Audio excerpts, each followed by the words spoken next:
안녕하세요. 매번 너무 잘 듣고 있어서 신세지고 있는 톡톡 사연에 제 이야기를 용기 내어 한번 사연으로 신청하게 되었습니다. 저는 중년 나이의 남자이고요. 아직 스스로를 청년이라고 자칭하고 싶지만 이제는 그러면 양심 없다는 소리 들을 것 같은 나이가 되었네요. 세월 참 빠릅니다. 요새는 정말로 세상이 참 좋아졌다는 생각이 새삼 드네요. 운전을 하면서 항상 유튜브를 들으니까요. 차량과 제 휴대폰이 자동으로 연결되니 못할 게 한 개도 없습니다. 불과 20년 전까지는 차에 기껏 카세트 테이프나 들었었는데 말이죠. 그렇지 않나요?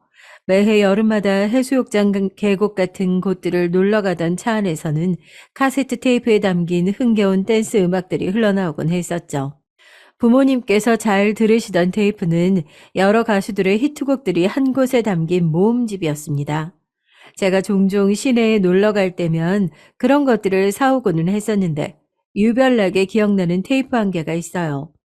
어느 날 리어커에 각종 가요 테이프들을 실어 판매하시던 아저씨한테서 최신 히트곡 모음집을 구매했는데 표지에 가장 크게 나와 있던 얼굴은 김건모였죠. 당시에 제가 그걸 10,000원을 주고 샀습니다. 어머니께서 노발대발 하셨어요. 5,000원 줄까 하다가 선심 써서 용돈 10,000원 줬더니 두고두고 잘 쓰지는 못하고 이걸 어떻게 10,000원을 주고 사와. 그 아저씨도 미쳤지. 정말 미쳤어. 세상 물정 모르는 어린애를 등쳐먹네. 거기 어디야? 리어카 어디에 있어? 시내 문구점 바로 옆에 있긴 한데 리어카 계속 끌고 다녀서 정확히는 몰라요. 근데 엄마가 그걸 알아서 뭐 하시게요? 뭐 하기는 당연히 내일 당장 가서 따져야지. 아주 제대로 따지고서는 돈도 도로 돌려받을 거야. 너 내일 엄마랑 같이 시내 갈 준비나 해둬. 그래서 제가 바닥에 엎어져서 거의 울다시피 떼를 썼습니다. 왜냐고요? 놀 곳이라고는 시내밖에 없었거든요. 거기서 리어카 아저씨랑 싸우는 엄마를 둔 애라고 소문이 번지면 어쩝니까?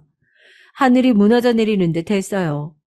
어렸을 때는 또 친구들에게 잘 보이는 게 새삼 그 무엇보다 중요했으니까요. 도대체 왜 거기까지 가서 따지냐고 엄마는 김건모 좋아한다고 했으면서 왜 기껏 생각해서 사오니까 화를 내냐고 꼴랑 10,000원 가지고 왜 이러냐고. 저는 숨이 넘어가도록 고집을 피우며 막 따져댔습니다. 그러자 엄마께서는 자식 이기는 부모 없다며 한숨을 쉬시는 것을 끝으로 그 테이프를 품으셨죠. 김건모의 노래가 담겨 있었던 최신 히트곡 모음집 테이프는 꽤 오래도록 저희 집 거실에서 그리고 아버지의 차 안에서 흘러나왔습니다. 어머니께서는 아까워서라도 많이 들어야 한다고 하셨었죠. 그때는 제가 철이 없어서 몰랐는데 시간이 지나 보니까 알겠더라고요. 그 테이프에 10,000원이나 줬던 게 얼마나 황당한 일이었던지요. 그때와 비교할 수도 없을 정도로 고물가 시대인 지금이라 할지라도 선뜻 그런 걸 10,000원이나 주고 사기에 망설여지지 말입니다. 저는 제가 눈탱이를 맞았던 줄도 모르고 그 테이프에 음악이 흘러나올 때마다 남몰래 뿌듯했었습니다. 테이프를 너무 잘 샀다고 착각하면서 말이에요. 저희 가족이 마지막으로 근심 걱정 없이 즐겁게 보냈던 여름 휴가철에도 그 테이프가 아버지 차에서 흘러나왔습니다. 해수욕장을 향하는 동안 뒷좌석에서 저는 친구들에게 빌려온 만화책을 받고 여동생은 인형 2개를 양손에 쥔 채 나름의 인형놀이를 했었어요. 하도 가지고 놀아서 손때가 묻자 어머니께서는 자꾸만 세탁을 해주신 덕분에 겉면이 흐물흐물해진 인형들이었습니다. 모든 게 지나고 난 뒤에야 그런 것에서 가난했다는 사실을 깨닫고 절약정신이 투철하셨던 부모님의 모습도 깨닫게 되네요. 그때는 고속도로가 왜 그렇게 어디든 막혔는지 모르겠어요. 가는 데만 하루 종일이었죠. 그래도 즐거웠습니다. 도중에 휴게소에라도 들르면 날아갈 듯 했죠. 여동생과 투닥거리며 서로 먹고 싶은 것을 내세웠어요. 여러 개 살 수는 없었으니까요. 주로 여동생과 합의를 보던 지점은 알감자였습니다. 감자 그까짓 것 집에서 그냥 해다가 설탕이나 솔솔 뿌려 먹으면 되는 것을 뭐 이렇게 비싼 돈을 주고 사 먹어. 아버지께서는 혀를 끌끌 차셨지만 그래도 여동생이 한 개를 이쑤시개로 콕 집어서 드리면 맛있게 잡수셨습니다. 저희 남매를 향해 뜨거우니까 조심해서 먹으라는 말씀도 늘 잊지 않으셨고요. 오래 걸려서 목적지로 가는 것 자체가 가족 여행이었던 그런 유년 시절의 추억과 행복이 있다는 것만으로도 나이가 든 지금은 무척 감사하게 여겨집니다. 그 시절 대부분의 부모님들께서 다 그러셨을 거예요. 피곤하고 힘들어도 자식들 위해서 남들 다 가는 나들이는 꼭 빠질 수 없었던 그 마음들 말입니다. 즐거웠던 그때의 여름 휴가는 아버지와 네 식구가 함께 떠났던 마지막 여행이 됐습니다. 아버지께서는 추석 명절을 단 며칠 앞두고 화물차에 치이는 사고를 당하고 마셨어요. 화물차 운전수는 명절을 앞두고 일을 빨리 해치우고 싶은 생각만 가득한 나머지 경황 없이 구는 바람에 아버지를 보고도 허둥지둥하다가 사고를 냈다고 실토를 했고요. 그리고 덧붙인 말이 돈 없다, 죄송하다였습니다. 저희 가족이 무너져 내린 순간이었죠. 내가 자식 새끼들 위해서라도 마음 굳게 먹고 정신 차려야지. 나는 나약해 줄 순 있지만 자식 둔 엄마는 나약할 수 없는 법이야. 그 말을 명심하면 정신을 다잡아야 돼. 병원 화장실에서 찬물로 세수를 하고 나오신 어머니께서 당신의 뺨을 쳐가며 그렇게 중얼거리시던 모습을 제가 봤습니다. 중환자실에 아버지께서 혼수 상태로 계신 상황에서 저와 여동생은 극도의 불안감을 느끼며 어머니가 잠시만 안 보여도 가슴이 철렁 내려앉고 했었죠. 그때도 어머니께서 갑자기 안 보이니까 여동생과 손을 잡고 어머니를 찾으러 다녔던 거예요. 그리고 화장실 앞에서 그런 어머니의 모습을 발견했을 때 저는 조용히 여동생을 잡아 끌고 저희 남매가 원래 있던 자리로 돌아갔습니다. 그리고 그때 이후로 두 번 다시는 어머니께서 눈앞에 안 보인다고 해서 불안해하며 찾으러 다니는 짓을 하지 않았어요. 여동생이 울고 보채면 제 선에서 달래고 조용히 시키게 됐죠. 나도 더 이상 어린애가 아니야. 할머니가 전에 그러셨잖아. 내가 아들이고 장남이니까 집안에 대들보라고. 내가 잘 커야 된다고.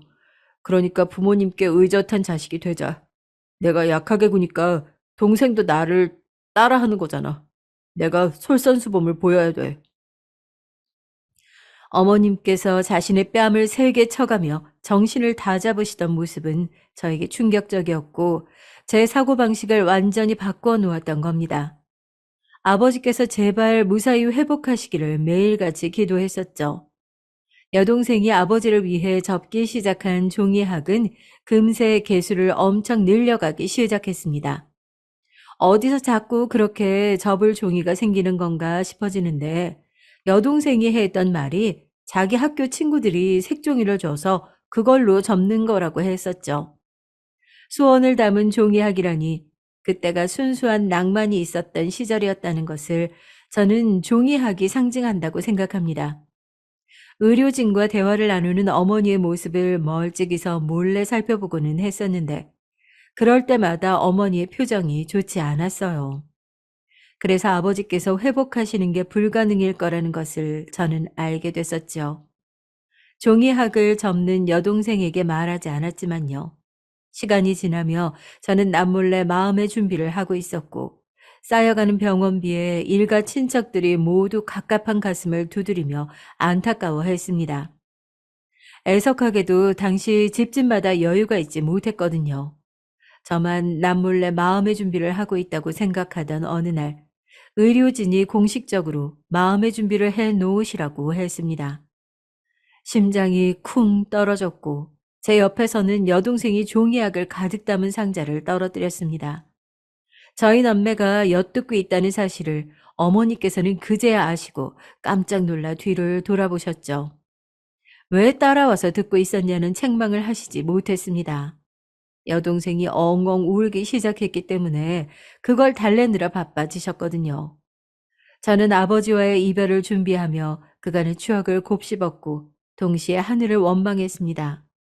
단란하게 잘 살던 저희 가족에게 왜 이딴 시련을 주냐고, 왜 하필 우리 집이냐고 원망을 퍼부었어요. 그때는 정말 한 집안의 가장에게 병고가 닥치면 비극이다라는 말이 저절로 나오던 시절이었는데 든든한 아버지께서 한순간에 이렇게 되신 것이 너무나도 원망스러웠습니다. 2달 하고도 약 일주일 정도를 병원에 실려오신 이후로 혼수 상태에서 누워만 계시던 아버지와의 이별을 하게 되었던 날이었어요. 아주 늦은 밤중이었는데 의료진이 착잡한 얼굴로 복도 자리에서 꽉 붙어 앉은 채 온기를 나누며 침묵하고 있던 저희 세 사람을 불렀습니다. 그래서 아버지 곁으로 갔었죠. 이제는 마지막 인사를 드려야 할 때였고 그 인사를 아버지께서 들으실 수 없음이 슬펐습니다. 사고를 당하셨던 날 아버지께서는 유독 일찍 출근하셨고 저희 남매는 그날따라 늦잠 꾸러기들이었기 때문에 인사조차 하지 못했었거든요. 미치게 아쉬웠죠. 눈물을 훔치던 그때 정말 놀라운 일이 벌어졌어요. 숙연한 틈을 타서 여동생이 종이학 상자를 아버지의 얼굴 옆에 내려놓는 건데요. 그러고 나서 몇 초 지나지 않았을 때 아버지의 눈꺼풀이 파르르 떨리더니 잠시 후에는 눈동자가 보였습니다. 저희가 다 깜짝 놀라서 난리가 났었죠. 다가온 의료진은 엄청 놀라면서도 의식은 없으신 것 같다고 했지만 저는 왠지 모르게 아버지와 마지막 인사를 나눌 수 있을 거라는 확신이 들었습니다. 아버지, 제가 혹시 아버지 들려드릴 수 있을까 싶어서 마이마이 가져왔어요. 아버지가 올해 제일 많이 들으셨던 테이프 있죠? 제가 사왔던 거요. 아버지께 말씀 안 드렸던 것 같은데 저 사실 이거 10,000원 주고 샀던 거예요. 그래도 아버지 차에서 맨날 들을 수 있어서 좋았어요. 신나는 곡이 나오면 운전도 더 흥겹게 된다고 하셨잖아요. 아버지, 혹시 신나는 노래 들으면 떠나시면 가시는 길도 흥겨우실까요? 더 이상 아버지가 안 아프셨으면 좋겠어요. 고통을 다 벗고 헐헐 날아가셨으면 좋겠어요. 저는 그렇게 눈물로 말씀드리며 주머니에서 챙겨온 카세트 테이프 플레이어를 꺼냈습니다. 마이마이로 불리던 물건이었죠. 이어폰을 아버지의 귀에 꽂아드리던 그 찰나에 제 눈앞으로 풍경이 스쳐갔어요. 고속도로는 앞뒤로 꽉 막혀 있고 더운 날에 피어오르는 아지랑이. 그럼에도 모두가 짜증보다는 설렘으로 길을 떠났던 휴가철. 그때 우리 가족이 차 안에서 즐겨 들었던 가요들. 2번 다시는 아버지와 함께 그런 여름 휴가를 보낼 수 없다는 사실에 가슴이 먹먹해졌습니다. 어떤 부분을 틀어도 흥겨운 댄스 음악이 나왔던 그 테이프였죠. 재생 버튼을 누르고 얼마 뒤 아버지의 눈에는 눈물이 고였습니다. 듣고 계신 것이었죠.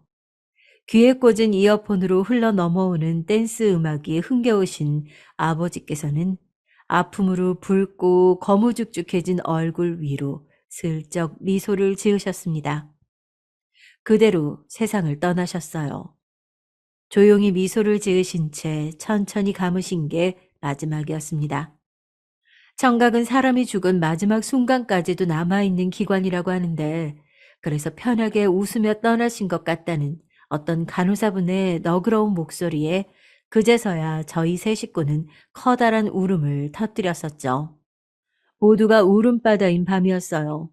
아버지를 떠나보내고 한쪽 구석이 텅 비어버린 것 같은 가슴을 아는 채 다시 일상을 살게 됐습니다.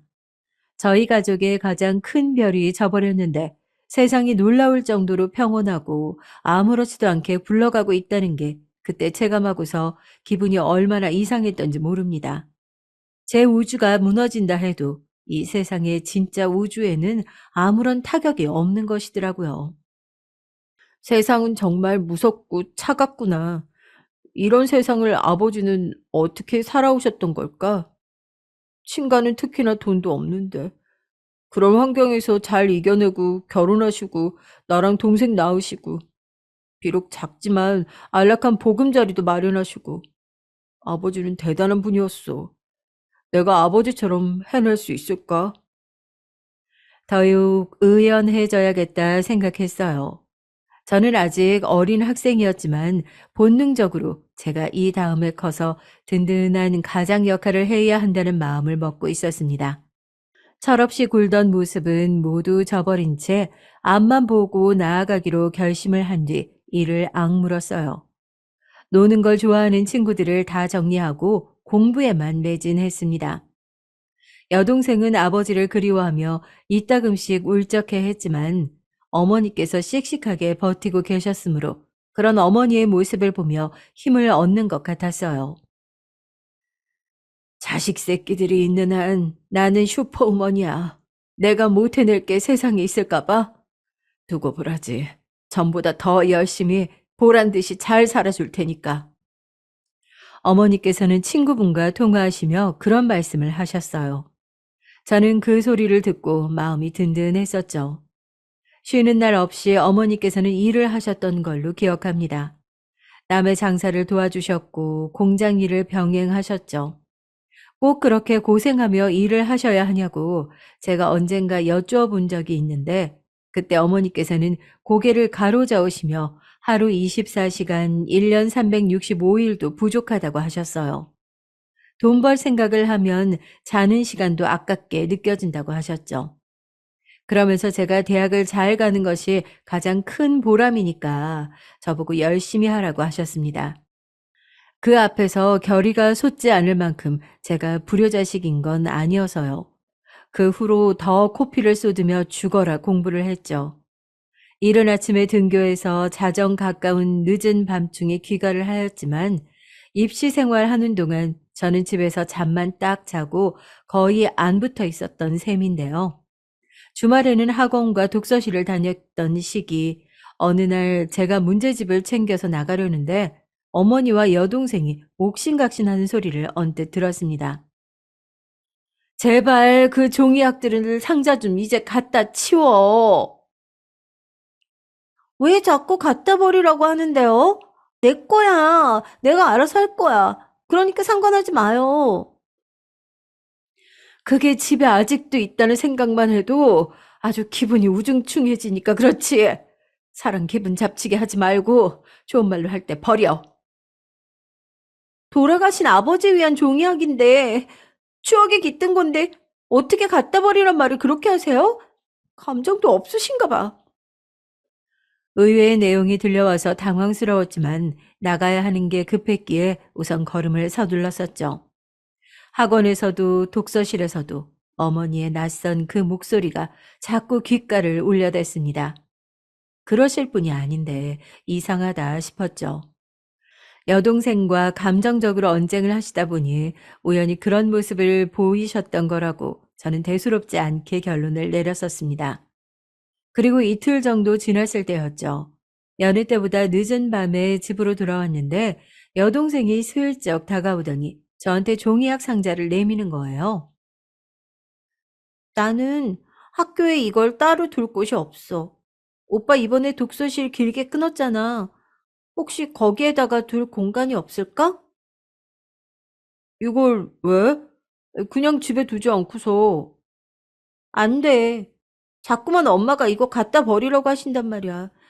이걸 보면 기분 우울하고 짜증나신다고. 뭐?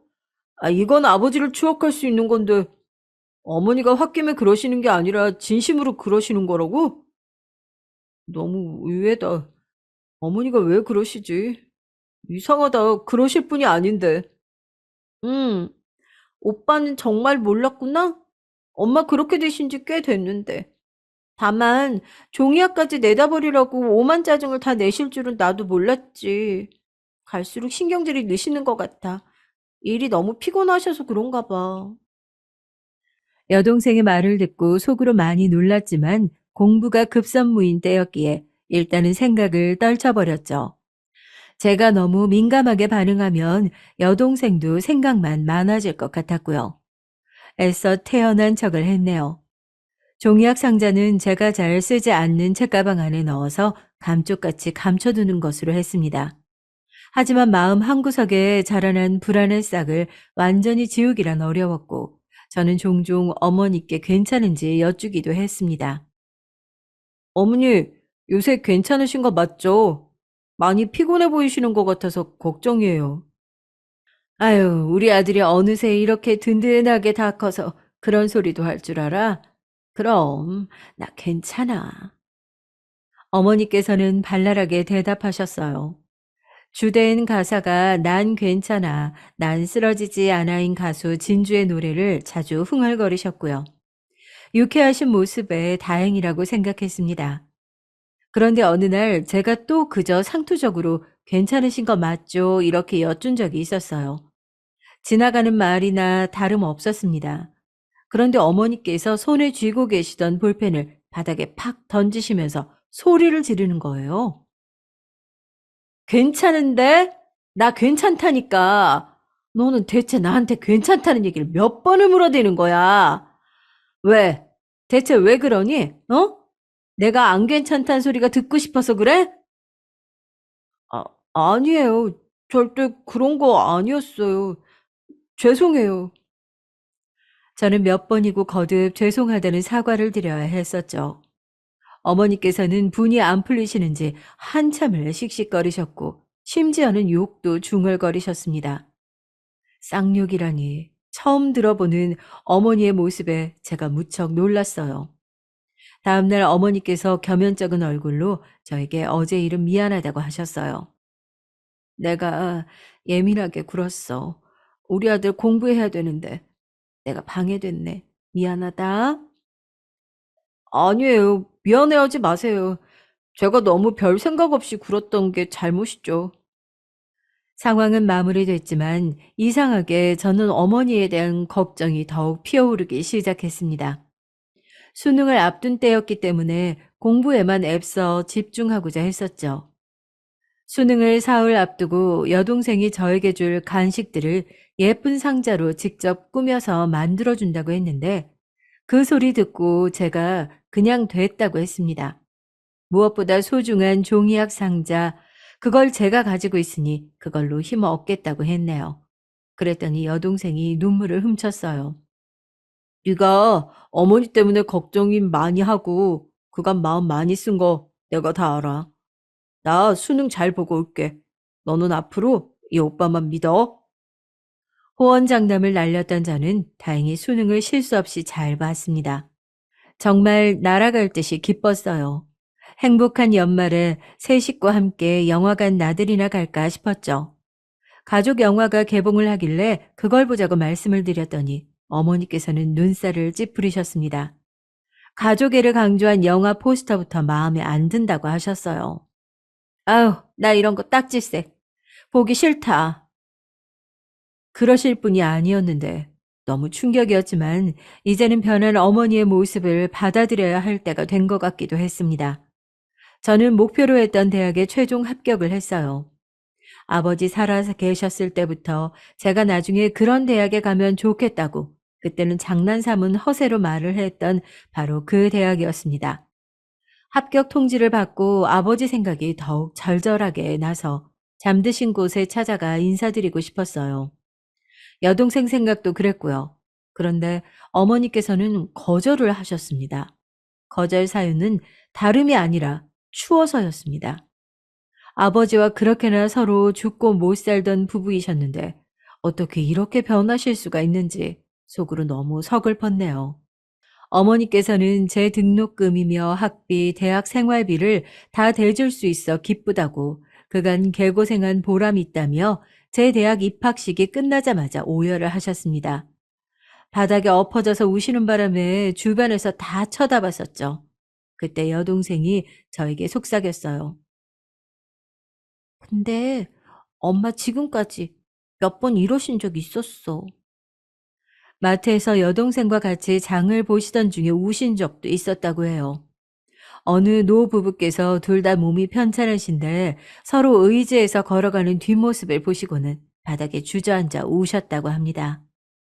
부족했던 저는 그때까지도 어머니께서 왜 그러시는지 미처 몰랐어요. 이유를 알게 된 건 그때로부터 몇 년이 더 지나서 제가 대학을 졸업하기 직전이었습니다. 대학교에서 학생들을 대상으로 심리 상담 지원 프로그램이라는 것을 그때 막 시작하고 있었는데 홍보하는 것을 보고 호기심이 생겨서 한번 참가를 해봤어요. 그리고 상담사분과 여러 대화를 나누다가 제 내면에 뭉친 우울 덩어리를 마주하게 됐습니다. 아버지께서 돌아가셨을 때의 상황, 그걸 하나부터 열까지 제가 다 꿰고 있었고, 돌아가셨던 그 일이 제 인생에서는 너무나 큰 아픔으로 박혀 있었기 때문에 저는 그런 스스로의 모습을 들여다보는 걸 무서워했으며 공부라는 탈출구를 만들었던 것이고, 어머니와 여동생을 이 다음에 제가 책임지고 살아야 한다는 압박감에 스스로를 가두며 살아왔다는 것, 그런 것들을 알게 됐어요. 제 자신인데도 제가 저를 잘 몰랐더라고요. 내면을 마주하는 것이 두렵고 겁이 나서 덮어두고 살게 되면 결국 언젠가 그 안에 감춰진 것이 밖으로 새어나와 정신을 어지럽히고 쉽게 사람을 피곤하게 만들고 무기력증에 빠지게 한다고 그랬습니다.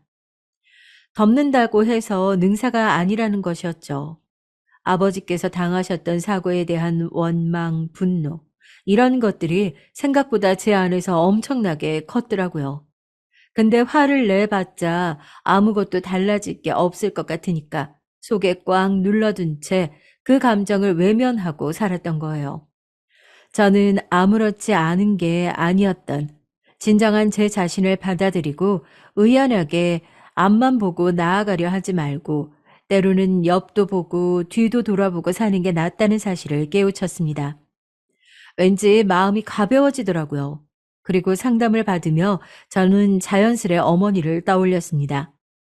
제가 적극적으로 어머니의 상담 치료를 밀어붙였어요. 그리고 어머니께서는 치료를 받기 시작한 이후에야 깨달으셨던 겁니다. 당신의 마음을 속에 가득 차 있던 슬픔, 우울, 분노 같은 감정들이 걷잡을 수 없을 정도로 커져 있었다는 사실을요. 그리고 우울증 진단을 받으셨습니다. 약을 가득 처방받으셨죠. 약 봉지를 부여잡고 그날 밤 어머니께서 한참을 우셨다고 여동생이 그랬어요. 어머니 우시는 모습을 몰래 보면서 여동생도 울었고요. 약을 드시고 나서야 어머니께서는 조금 진정된 기분으로 일상을 나실 수 있게 됐어요. 우울증을 앓으시는 것도 몰라보았던 저같이 부족한 자식 때문에 그간 얼마나 고생하셨을지 한없이 죄송한 마음뿐이었습니다. 너무 늦었지만 뒤늦게라도 증상을 마주하고 처방을 받을 수 있어서 다행이라는 생각이 들었어요. 저와 여동생이 더욱 노력하면서 어머니께 잘 해드리고자 했죠. 하지만 저희 남매가 노력해도 채울 수 없는 부분이 존재했다는 것을 시간이 흘러서 알게 됐습니다. 어느 날 여동생이 저한테 조심스레 말을 해주더라고요. 어머니께 만나는 사람이 생겼다고 말입니다. 얼마 안 됐어. 내가 알기로는 3달 정도? 근데 엄마가 전에 나한테 재혼은 인생에 절대 없다고 못 박으신 적도 있고 그래서 결혼이라든지 그런 건 생각을 안 해도 될 것 같기는 한데 아무튼 엄마가 좋은 감정으로 만나시는 분이 생겼는데 꽤 즐거우신 것 같아. 뭐? 어머니한테? 내가 며칠 전부터 나한테 할 말이 있는 듯 굴었던 게 바로 이것 때문이었구나. 어머니한테 새 남자라니 생각도 못 해봤어. 나도 처음에는 되게 당황스럽고 혼란스러웠어. 근데 오빠, 요새 엄마 표정 어떤 줄 알아? 우리 어렸을 때 명절이면 친가 먼저 갔다가 외가 갔잖아. 친가에서 하룻밤 자고 외가로 출발할 때의 아침. 그때마다 엄마는 친정까지 언제 가냐, 갈 길이 구말리다. 이렇게 혼잣말을 한숨처럼 하시면서도 얼굴에는 은은한 웃음이 꽃피었었잖아. 나 그거 설렘이라고 생각했었어. 아버지 돌아가시고 나서 엄마 얼굴에서 설렘을 느껴본 적이 단 한 번도 없었는데 요새 엄마 얼굴에서 바로 그 설렘이라는 게 보이더라. 여동생이라고 해서 어떻게 어머니의 새 남자가 흔쾌히 받아들여졌겠어요. 그러나 어머니를 위해 포용하기로 한 것이었죠. 여동생이 그렇게 나오는데 제가 오빠로서 부족한 모습을 보일 수는 없었습니다. 비록 심란하기는 했지만 어머니의 만남을 응원해 드리기로 했어요. 왜냐하면 어머니는 저희 남매의 모친이기도 하셨지만 당신 인생의 주인공이기도 하셨으니까요. 어머니께서 만나시는 분은 어머니보다 연상이셨고 자식 하나를 두셨으며 병으로 배우자를 떠나보낸 뒤 두 번 다시는 재혼 의사가 없으신 분이었습니다. 그건 저희 어머니와 생각이 같았죠. 두 분은 비록 법적으로 부부가 될 생각은 없었지만 앞으로 서로 좋은 감정으로 의지하면서 잘 지내겠다고 하셨어요. 제 앞에서 어머니께서는 딱 두 가지를 말씀하셨었죠. 미안하다. 그리고 정말 고맙다. 저는 말없이 어머니를 안아드렸습니다. 어렸을 때는 어머니가 여장부처럼 보이기도 했었는데 제 품에 안기신 어머니는 너무 왜소하였죠. 그만큼 어머니가 나이 드신 것 같아 슬프기도 했지만 제가 어느덧 장성해서 어머니를 지켜드릴 수 있게 된 것 같아서 벅차기도 했습니다. 어머니께서 새로이 인연을 만나신 뒤 심적으로 안정되고 여유를 찾으신 게 보였어요. 그건 저희 남매가 채워드릴 수 없는 영역이었던 겁니다. 그 모습까지 보고 나자 저는 무의식적으로 저도 이제 결혼해도 되겠다는 생각이 들었어요. 좋은 짝을 만나서 가정을 이루고 멋진 남편이자 아버지가 되고 싶었습니다. 그런 생각을 가지고 만난 아내는 화사한 인상의 조용한 성격의 소유자였습니다. 솔직히 자기 시어머니, 시어머니의 남자친구, 시누이한테 처음 한 번에 싹싹하게 다 잘하기 힘든 건데 아내는 그걸 해내더라고요. 어머니께서도 아내를 무척 마음에 들어 하셨어요. 이런 며느리를 얻게 되다니 당신은 복도 많다고 하시면서 결혼 생활에 간섭 안 할 테니까 둘이서 알콩달콩 잘 살아보라고 하셨습니다. 흔쾌한 허락이었죠. 여동생도 자기 새언니가 마음에 든다고 하면서 이런 새언니라면 자기가 안심하고 유학길에 오를 수 있겠다고 그랬습니다. 여동생은 공부를 오래 하는 것에 뜻이 있었더라고요. 대학원까지 갔을 때부터 알아봤어야 했는데 하다 유학까지 준비하는 걸 보고 제가 두 손 두 발 다 들었어요. 그래서 여동생을 위해 따로 모은 돈을 유학비로 선뜻 내어주었고요. 저의 그런 행동을 보면서 아내가 되게 좋아했어요. 여보처럼 가족을 아끼고 사랑하는 남자와 결혼해서 나 너무 행복한 여자라고 생각해. 세상에서 제일 가깝고도 먼 게 나는 가족이라고 생각하거든? 가장 쉽고도 어려운 관계가 바로 가족 간의 관계고. 그래서 나는 아무튼 우리 여보가 가정적인 남자라서 그게 너무 좋아. 아내가 그런 말을 하는 이유를 왠지 알 것 같았습니다. 장인어른께서는 건강이 안 좋으셨는데요.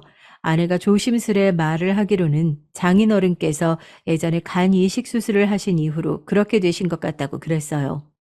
당신의 사촌 형이 옛날에 간 이식이 간절했을 때 장인어른께서 고민 끝에 해 주셨다고 합니다.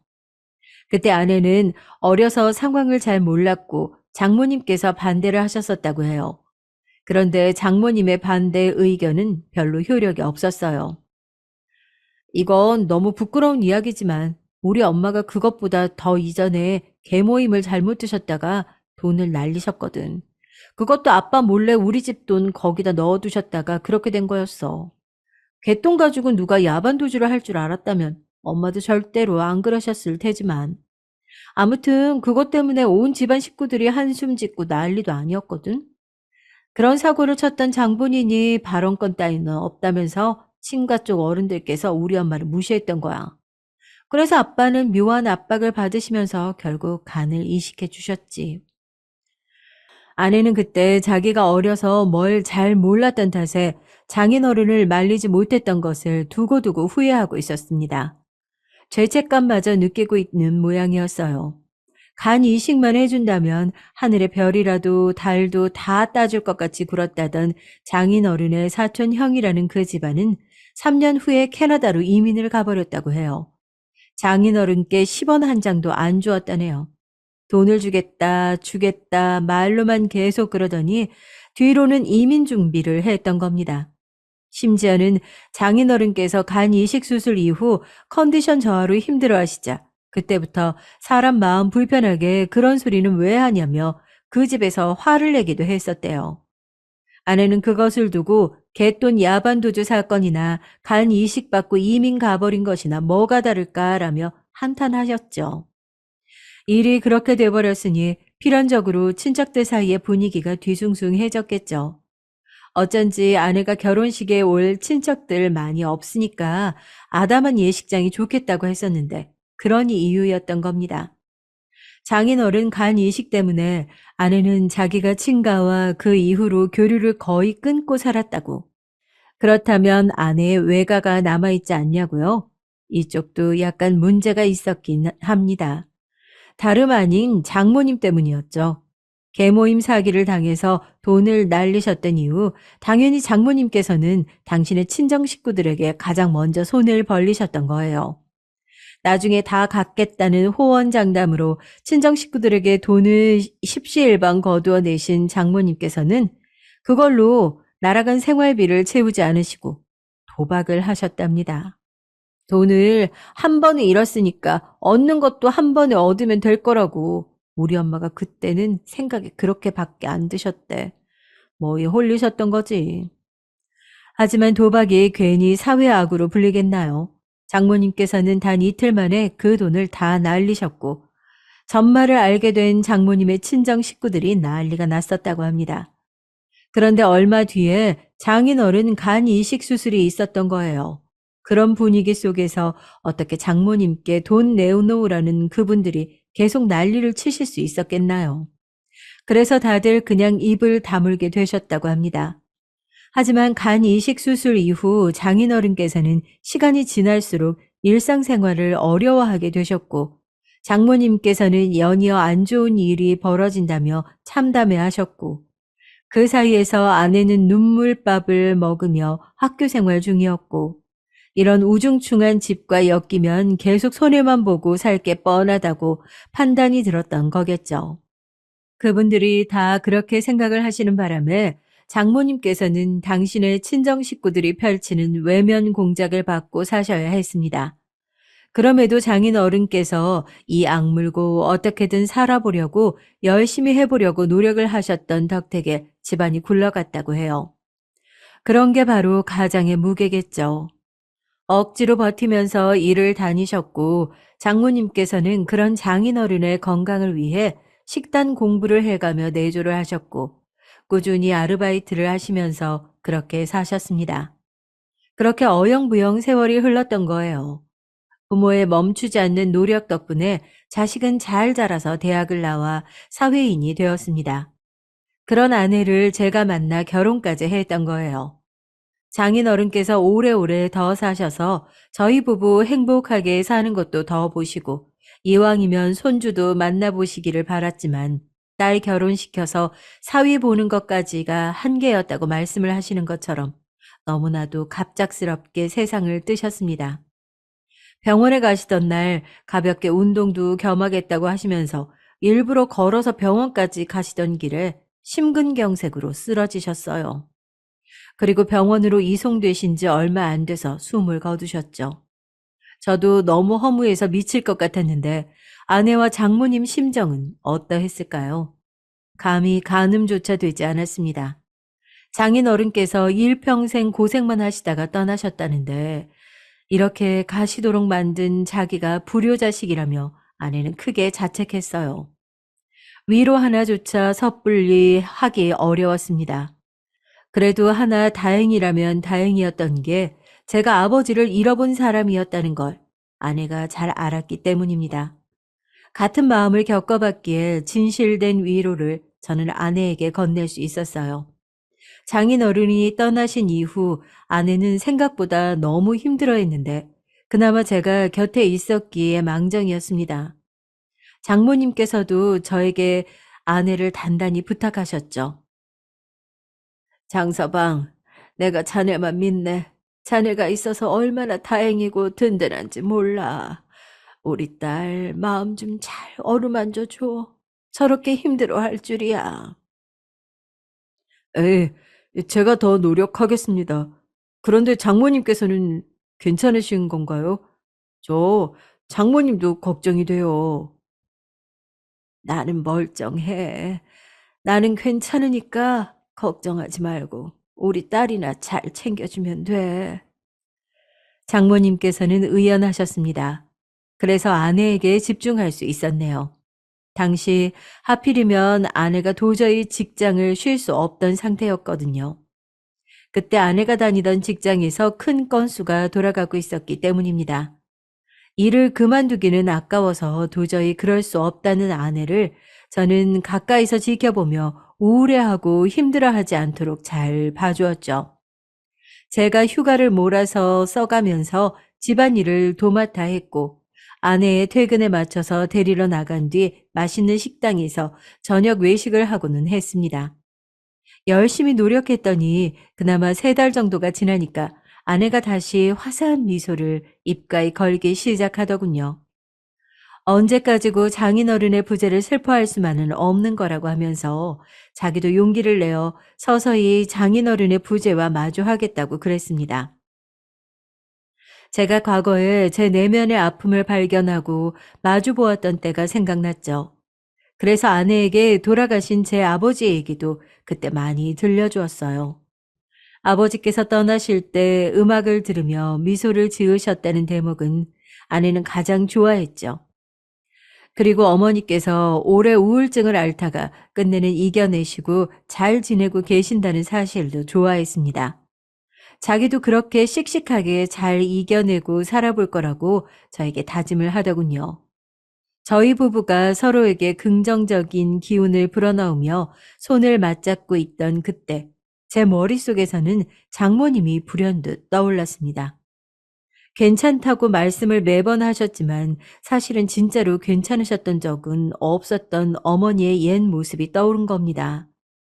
아내 곁에 착 붙어서 챙긴다는 명목으로 장모님께 전화만 종종 드렸을 뿐 직접 찾아가 뵌 적은 장인어른 돌아가시고 나서 한 번도 없다는 사실을 저도 불안하게 만들었죠. 아내에게 제 생각을 말했더니 아내도 걱정이 된다고 그랬어요. 그래서 얼른 장모님께 찾아뵀습니다. 저희가 간다고 연락을 드리자 "나 괜찮은데 왜 그러냐"며 당황스러운 목소리로 짜증을 내셨어요. 그럼에도 불구하고 장모님께 가봤는데 저와 아내가 동시에 깜짝 놀라고 말았습니다. 왜냐하면 장모님께서 급격하게 살이 불어나 있었기 때문이에요. 엄마, 왜 그렇게 살이 찌셨어? 엄마, 이렇게 살이 오른 모습은 내가 살면서 처음 보는데? 내가 그렇게 살이 쪘니? 난 모르겠는데. 그냥 입이 심심해서 요새 잘 먹기는 했지. 깜짝 놀란 저희 부부는 주말을 장모님 댁에서 보내기로 했어요. 그리고 장모님이 정상 상태가 아니라는 걸 곧 알게 됐죠. 자꾸만 쉴 새 없이 입에 뭘 가져다 넣으셨어요. 밥 자체는 그렇게 많이 안 드셨는데 주전부리를 자꾸만 드시더라고요. 아내가 그만 좀 먹으라고 하자 울컥하시면서 자리를 뜨기까지 하셨습니다. 예전에 제 어머니 모습이 겹쳐 보이더라고요. 그래서 더 물러날 생각 없이 장모님을 설득해서 진지하게 대화를 나눠봤죠. 그랬더니 장인어른께서 돌아가신 이후로 속이 허전하고 뭔가 공허한 느낌이 들었는데 입에 뭘 먹고 있으면 그 느낌이 거의 안 들어서 좋았다고 하시는 겁니다. 우울감을 폭식으로 해결하고 계셨던 것이죠. 장모님의 고백에 아내가 눈물을 흘렸고 저도 가슴이 너무 아팠습니다. 장모님께서는 스스로의 문제를 이제 자각하셨으니 앞으로는 먹을 걸 줄이고 산책을 열심히 다니면서 기분 전환을 해보겠다고 하셨어요. 이대로 무너지지 않을 테니 걱정 말라면서 저희 부부에게 의연한 모습을 보여주셨습니다. 어른께서 그렇게 말씀하시는데 거기서 더 걱정의 말씀을 드리는 건 무례한 것 같아서 그저 알겠다는 대답만 드렸네요. 장모님께서 스스로 이겨내시도록 믿고 지켜보는 일도 필요할 듯 싶었습니다. 장모님 걱정이 됐는지 아내가 수시로 연락을 그 후로 드렸고요. 규칙적으로 산책을 많이 다니신 장모님께서는 반년 뒤 다시 원래의 체중을 되찾으셨어요. 여기까지는 참 다행이었는데 아내의 말로는 장모님께서 다시 회복된 몸 상태로 채워지지 않는 허전함을 느끼고 계신 것 같다고 그랬어요. 이제 영영 우리 엄마가 예전처럼 신명나게 웃으시는 모습까지는 다시 볼 수 없을 것 같아서 그게 좀 겁이 나. 내가 이런 얘기하면 당신이 안 좋아할 수 있을 거라는 거 알지만 조심스레 꺼내보는 건데 혹시 장모님께 좋은 분이 생긴다면 낫지 않을까? 뭐? 그럼 우리 엄마한테 남자친구를 만들어 드리자는 거야? 아내가 당황하길래 저는 절대 나쁜 의도가 없다고 설명하며 제 어머니의 경우를 예시로 들었어요. 그랬더니 아내가 진지하게 고민을 하더라고요. 장인어른께서 건강 문제로 근 몇 년간 유독 고생을 많이 하셨는데 그렇게 되시기 이전까지는 장모님께서 이런저런 모임에도 많이 참석을 하시고 굉장히 사교적으로 일상을 보냈다는 거예요. 사람 만나는 걸 원체 좋아하시는 분이라고 그랬어요. 꼭 그렇고 그런 사이가 아니더라도 우리 엄마하고 마음 잘 맞아서 즐겁게 시간 보내주실 분이 있다면 좋기는 할 것 같아.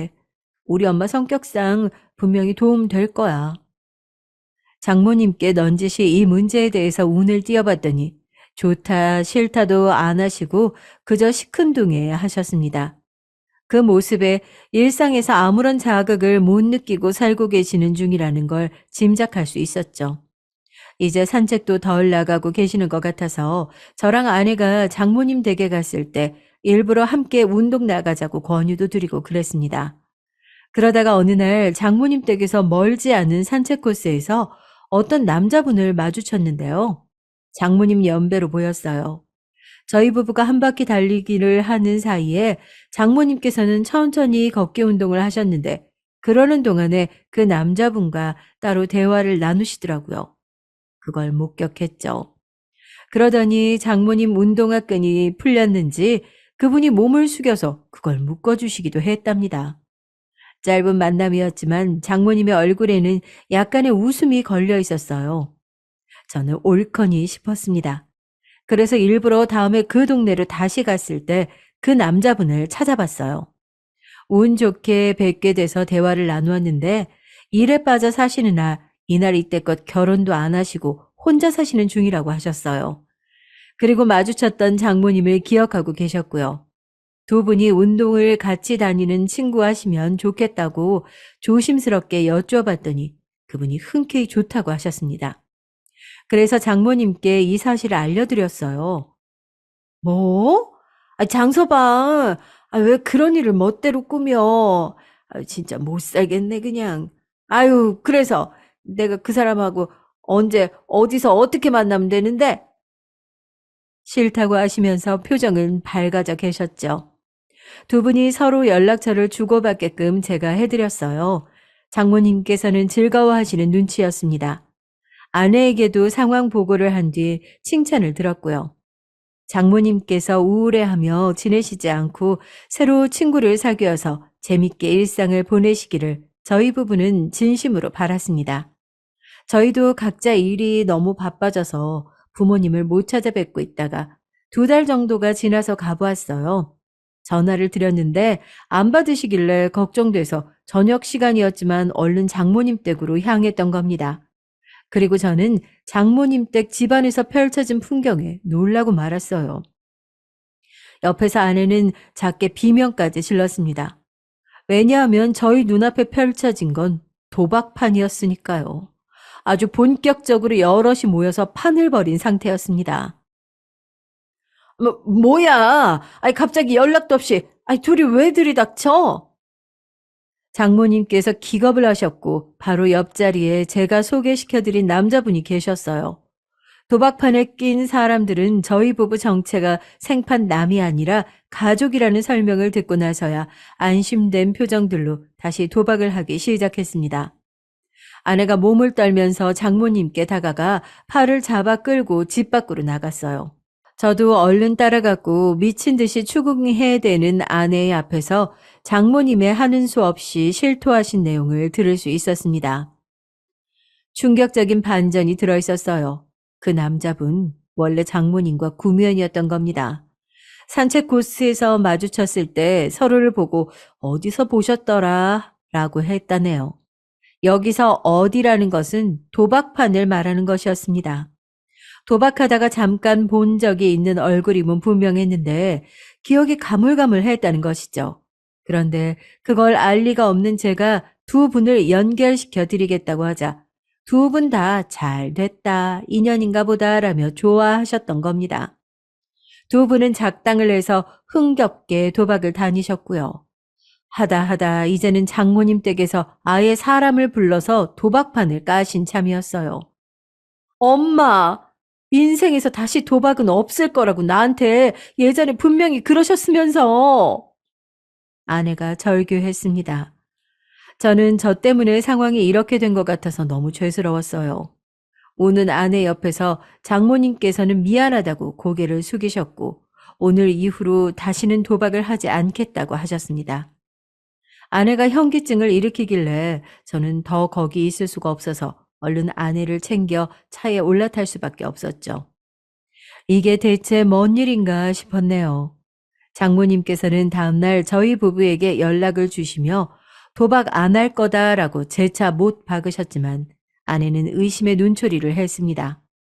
심장이 너무 두근거려서 밤에 잠도 안 온다는 아내가 저는 걱정이 됐고 차라리 사람을 불러서 장모님을 살피면 안심이 되겠냐고 물었더니 아내가 당장 그러고 싶다고 하더라고요. 제가 벌인 일이나 다름없다는 생각이었으니 책임지고 싶었어요. 그래서 돈 주고 사람을 고용해서 장모님을 주시하게끔 했습니다. 결과는 참담했네요. 장모님께서는 늦은 밤마다 도박판을 찾아 외출을 다니셨습니다. 끊지 못하셨던 거예요. 하늘나라에 계신 우리 아빠를 위해서라도 엄마를 멈춰야 돼. 그게 맞아. 그러니까 우리 신고하자. 아내의 눈빛에 비장한 결심이 들어 있었습니다. 따를 수밖에 없었죠. 장모님의 행적을 주시하고 있었기 때문에 신고를 해서 현장을 덮치게끔 하는 것은 어렵지 않았어요. 도박에 빠지셨던 장모님의 중독은 그렇게 해서 간신히 막을 내릴 수 있었습니다. 그 이후 옛날에 장모님께서 도박으로 돈을 다 날리시는 바람에 빌려준 돈을 못 받으셨던 장모님의 친정 식구들, 그분들이 나서 주셨습니다. 큰 이모가 이번에 외할머니 계신 요양원 근처로 이사를 가시게 됐거든. 그러면서 그 이사간 집에서 우리 엄마도 데리고 같이 가시겠대. 도박에 디귿자도 못 떠올리도록 농사일을 엄청 맡기실 거라고 하더라고. 그 말씀 듣고 왠지 안심됐어. 아내가 씁쓸한 미소로 말을 하며 저에게 몸을 기댔을 때 이제서야 모든 상황이 평온해졌음을 알 수 있었네요. 하지만 방심은 금물이니 장모님께서도 또 잘못된 유혹에 빠지시는 일이 없도록 저희 부부도 신경을 기울이고 있어야 할 것 같습니다. 하늘나라에서 제 아버지 그리고 장인 어른께서 어쩌면 같이 나란히 앉아 이 모든 것들을 지켜보고 계셨을지도 모르겠네요. 안녕하세요. 저는 서울에 사는 50대 후반 여자입니다. 평소에 너무 잘 듣고 있었는데 얼마 전 저한테도 정말 기적 같은 일이 일어나서 제보하게 됐어요. 사람 인연이 어디서 어떻게 다시 만날 줄 모르니 어디 회사를 퇴사할 때도 좋은 인연으로 포장한 채로 그만두라고 하잖아요. 악연을 만들어서 좋을 것 없다고 하고요. 세상 살다 보면 정말 세상이 좁아서 다시 만나게 되는 인연들도 정말 많더라고요. 다시는 못 볼 것 같았는데 우연히 다른 곳에서 만나기도 하고요. 제가 이렇게 인연 얘기를 먼저 꺼내는 이유는 바로 오늘 제보하는 내용이 다른 사람과의 인연에 관한 내용이기 때문이에요. 우선 제 소개부터 시작할게요. 저는 어린 시절 시골에서 자랐어요. 산속 깊은 곳에서 태어나서 중학교 때까지 자랐죠. 제가 친정엄마는 제가 더 큰 물에서 자라길 바라셨어요. 제 친정엄마는 제가 더 큰 물에서 자라길 바라셨어요. 그래서 저를 고등학교 때 서울로 유학을 보내셨죠. 저한테는 언니가 있는데 나이 차이가 꽤 나요. 언니가 서울에서 결혼해서 살고 있었거든요. 언니네 집으로 저를 보내셨어요. 정말 다행히 형부도 어린 처제가 시골이 아닌 서울에서 사는 게 좋을 것 같다고 하셨어요. 그렇게 언니네 집에서 고등학교를 졸업하고 저는 서울에서 바로 취직했어요. 고등학교가 실업계 고등학교였는데 그 당시엔 고등학교를 졸업하고 바로 회사로 가는 사람들이 많았어요. 하지만 저는 학문에 대한 열정도 있어서 야간 대학교도 진학하게 됐습니다. 그래서 낮에는 회사에 다니고 밤에는 대학을 다니며 20대 초반을 보냈죠. 그렇게 지내다 지금의 남편을 만나게 됐어요. 야간 대학을 다닐 때 남편과 우연히 도서관에서 만나게 됐어요.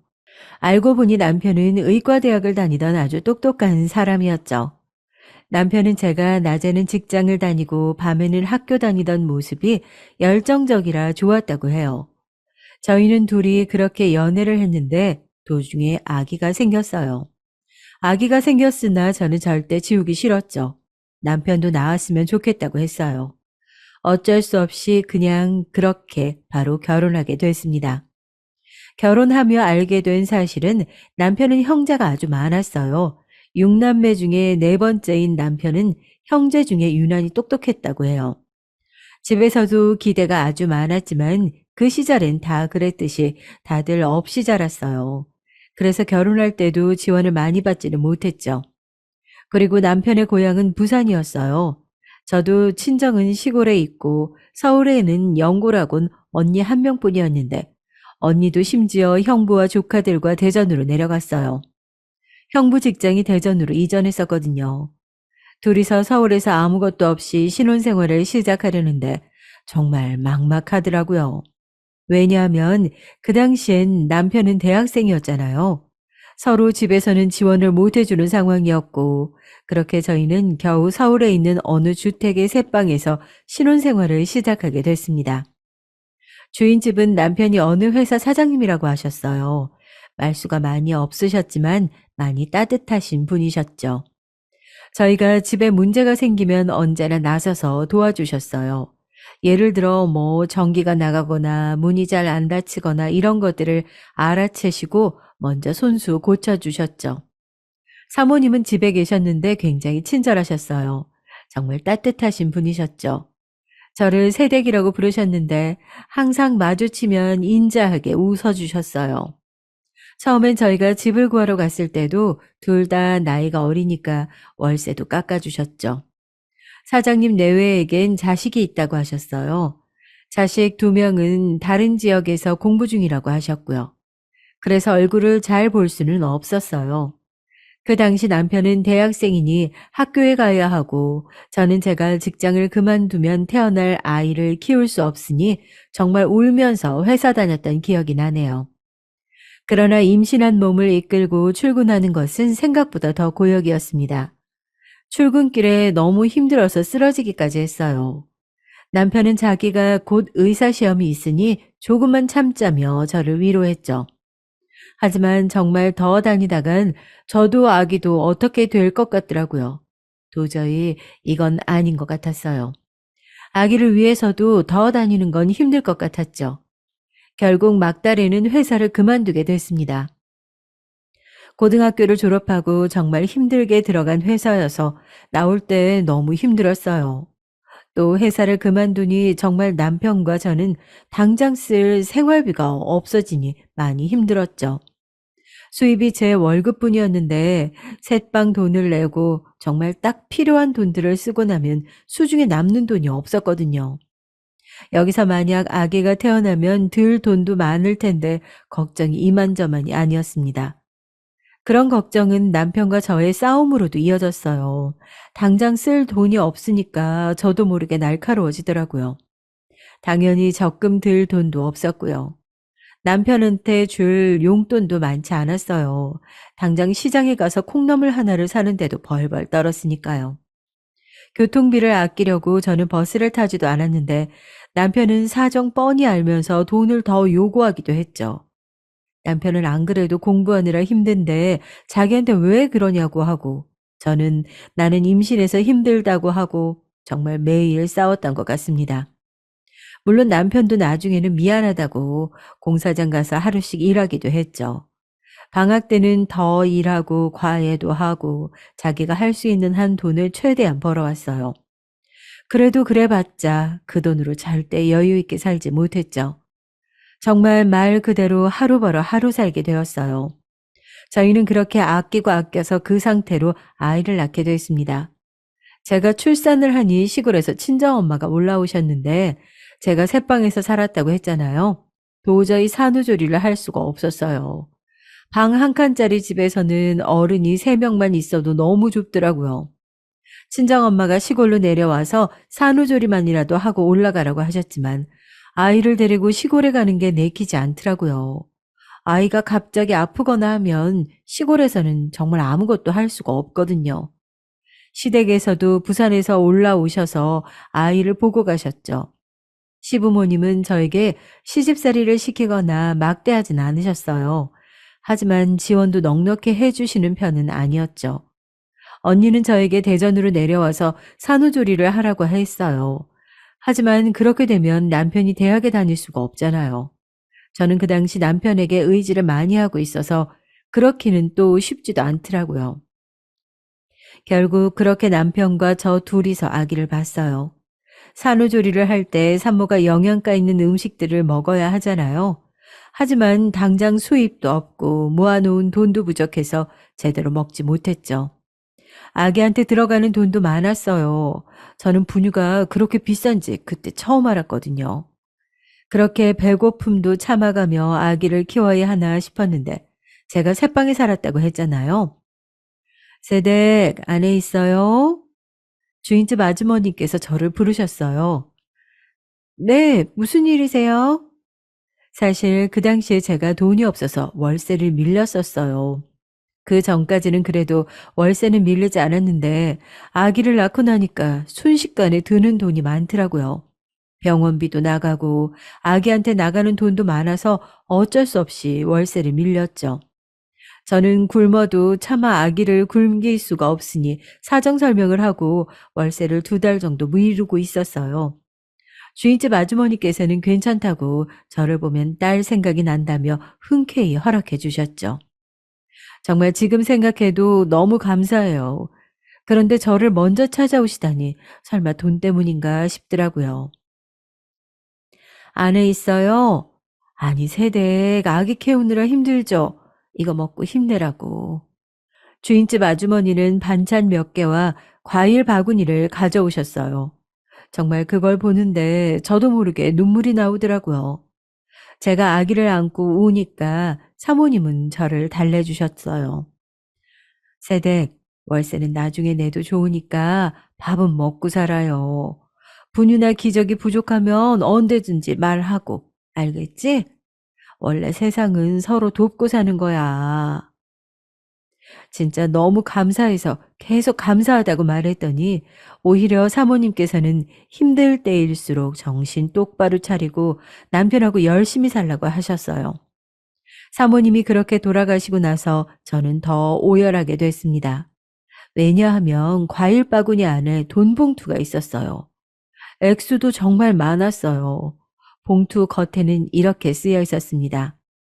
나중에 남편 의사 되면 그때 천천히 갚아요. 진짜 한 손에는 아기를 들고 나머지 손으로는 봉투를 부여잡고 울었습니다. 저는 정말 그 봉투는 도저히 버릴 수가 없겠더라고요. 남편이 학교에서 돌아오자 봉투를 보여줬죠. 남편과 저는 그날 밤 절대 잊을 수가 없습니다. 정말 막막했던 시기였는데 사모님의 배려 덕분에 힘들었던 시기를 이겨낼 수 있었죠. 그 뒤로 아주머니는 정말 많이 도와주셨어요. 집주인이셨던 사장님도 필요한 거 있으면 언제든지 얘기하라고 하셨고요. 저희를 보면 당신들 자식들이 생각나신다고 하셨어요. 가끔 저희를 집안으로 초대해서 맛있는 것도 정말 많이 해주셨고요. 또 첫째를 얼마나 예뻐해 주시는지 아직도 감사할 정도예요. 집주인 부부에게는 딸이 있다고 하셨어요. 사모님은 저만 보면 타지에서 공부하는 따님이 생각난다고 하셨죠. 종종 따님이 집에 오면 얼마나 친절하던지 몰라요. 저한테 아기 너무 귀엽다고 선물도 해주었고요. 그렇게 몇 년의 시간이 지나고 남편은 의사 면허를 취득했어요. 그리고 남편은 점점 자리를 잡아갔죠. 돈을 많이 벌어오기 시작하면서 둘 사이도 다시 좋아졌어요. 당연히 밀린 월세는 갚았죠. 따로 주신 돈도 갚으려고 했는데 사장님과 사모님은 사양하셨습니다. 그 돈은 나중에 갚아요. 나 말년에 힘들어지면 갚아요. 의사 양반이니까 나 늙어서 병 생기면 내 병 고쳐주면 더 좋고. 정말 감사합니다, 사모님. 그렇게 저희는 월세 돈 밀린 것도 갚고 드디어 우리 집이 생겼어요. 이사 가던 날이 잊히지 않아요. 몇 번이나 감사하다고 집 주인 사모님에게 인사했죠.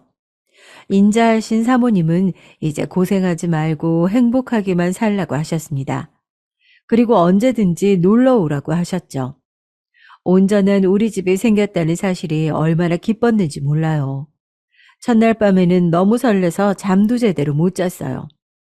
남편이 아무래도 전문직이니까 한번 돈을 벌기 시작하니까 점점 여유가 생겼어요. 남편은 굉장히 성실했거든요. 또 저희가 힘들었던 기간이 있었으니까 아무래도 더 열심히 돈을 벌어왔어요. 생활에 여유가 생기니 남편과 다투는 일도 현저하게 줄어들었고요.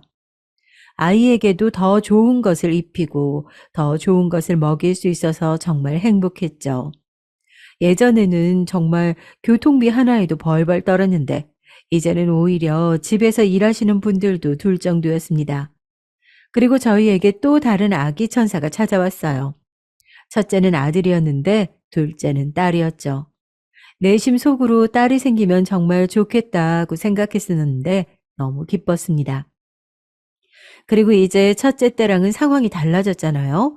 성별도 여자이니까 정말 애지중지 키웠습니다. 좋다는 것을 전국을 다 뒤져서 구해와서 해줬고요. 임신 때부터 출산, 그 뒤로 육아까지 진짜 온 힘을 주고 키웠습니다.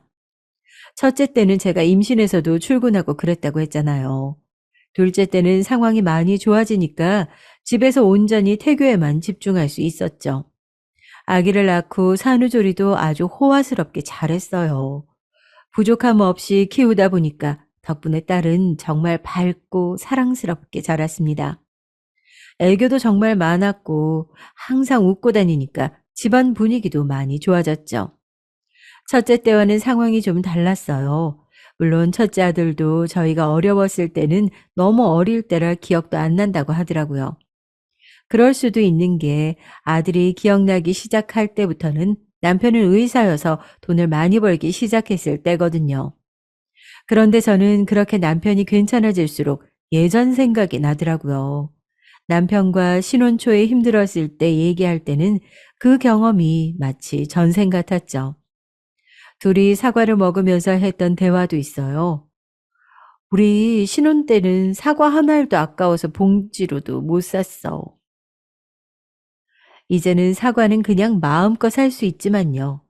그리고 사모님이 저에게 주셨던 봉투는 절대 버리지 못했습니다. 그거는 정말 제 평생을 간직해야 할 제 보물이었어요. 남편이 물론 돈은 많이 벌어왔지만 살면서 누구나 힘든 일은 생기잖아요. 아예 아무 걱정 없이 사는 사람은 없으니까요. 저는 그렇게 힘들 때면 저 봉투를 꺼내봤어요. 마치 부적처럼 봉투를 보기만 해도 기분이 괜찮아지더라고요. 더 열심히 살아야겠다 다짐할 수 있었고요. 그리고 자리 잡고 저희가 살았던 새방에 인사하러 갔을 때가 있어요. 주소는 당연히 알고 있었죠.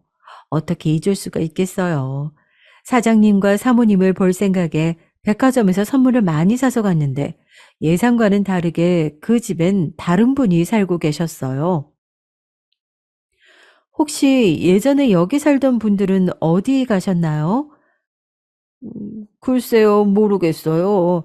부동산에 사는 말로는 급하게 나갔다고 하셨어요. 어디로 갔는지 저는 당연히 몰라요. 정말 속상했습니다. 어디로 가셨는지 너무 알고 싶어서 부동산에 물어봤어도 대답은 같았어요. 자기들도 모르겠대요. 살면서 꼭 이어가고 싶은 인연이었는데 너무 아쉬웠습니다. 돈 봉투도 갚지 못했으니까요. 그래도 봉투는 버리지 못했습니다. 저는 정말 너무 아쉽고 알고 싶어서 부동산에 제 전화번호도 남겼죠. 혹시 그 사장님 다시 이 동네 오시면 이 번호로 꼭 연락 달라고 해주세요. 제 인생의 은인이신데 이렇게 못 만나게 되면 정말 슬플 것 같았죠.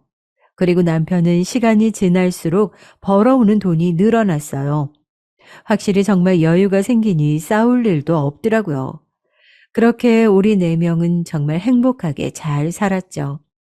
아빠가 의사니까 아들도 어렸을 때부터 의사가 꿈이라고 하더라고요.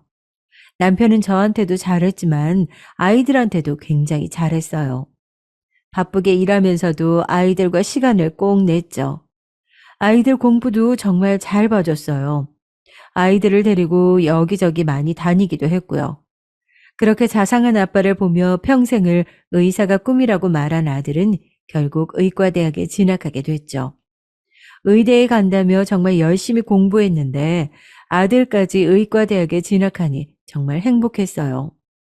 남편도 눈에 띄게 기뻐했죠.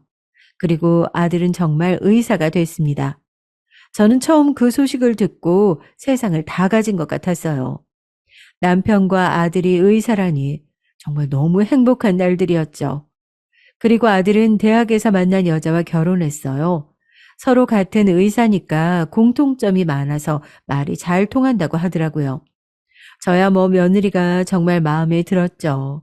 똑똑하고 예쁘고 착하니까 마다할 이유가 없었습니다. 며느리 집에서도 아들을 굉장히 마음에 들어 했어요. 무엇보다 저희 남편이 의사니까 의사 집안이라고 너무 좋아하셨죠. 그렇게 순조롭게 첫째 아들은 결혼까지 무사히 마쳤습니다. 둘 다 의사라서 정말 바쁜 게 흠이라면 흠이지만 아주 행복하게 잘 지내고 있습니다. 그렇게 첫째가 결혼하고 이제 딸의 결혼만 남았어요. 딸은 어렸을 때부터 굉장히 명랑했어요. 저는 제가 고생하며 자랐기 때문에 딸은 절대 고생시키기 싫었습니다. 엄마의 욕심이죠. 아마 딸 가진 분들이라면 다 공감하실 거예요. 차라리 제가 고생하고 말지 우리 딸은 고생시키기가 죽기보다 싫었죠. 아들보다 딸한테 그 마음은 더 심했던 것 같아요. 같은 동성이라서 그런가 봐요. 그래서 내심 딸도 의사랑 결혼했으면 하고 바랐죠. 딸은 본인의 의지로 의과대학에 진학하진 않았지만 국내 명문대학의 음악대학에 진학했어요. 전공 공부를 위해 유럽으로 유학도 갔다 왔고요. 정말 딸을 위해서라면 부족하지 않게 지원을 해줬습니다. 그리고 딸은 귀국해서 국내 대학의 교수로 임용될 준비를 하고 있었어요. 그래서 저는 딸이 결혼한다고 했을 때 정말 기대를 많이 했죠. 사실 돈이야 우리가 충분히 지원해줄 능력이 되었으니까 적어도 급에 맞는 직업이면 됐을 것 같아요. 의사, 교수 혹은 다른 전문직이길 바랐죠. 왜냐하면 이미 우리 집안은 의사 집안이었고 딸 본인도 교수가 될 예정이었으니까요. 엄마니까 내 딸은 적어도 비슷한 사람하고 결혼했으면 하고 바랐던 거죠. 그리고 결혼 조건을 보더라도 딸의 아빠와 오빠가 의사니까 아무래도 전문직을 많이 바란 건 사실이에요. 그런데 딸이 데려온 사람은 그냥 정말 평범한 회사원이었어요. 게다가 아버지는 안 계시고 홀어머니라는 거예요. 직업이 안 좋아서 집안이 좋다면 그냥 넘어갔을 텐데 그것도 아니었습니다. 홀어머니는 심지어 직업도 없으셨대요. 제 딸이 저 사람과 결혼하게 된다면 고생길이 훤했습니다. 어디 알아주는 대기업도 반대할 판에 그냥 중소기업 회사원이었어요. 저는 처음에 딸이 장난치는 줄 알았습니다. 너무 믿기 싫어서 그랬던 것 같아요. 그런데 그냥 회사원이라니 저는 도저히 말이 안 된다고 생각했죠. 그것도 홀어머니라니요. 아니 중소기업 회사원하고 결혼하라고 내가 이렇게 열심히 딸을 키웠나 싶더라고요.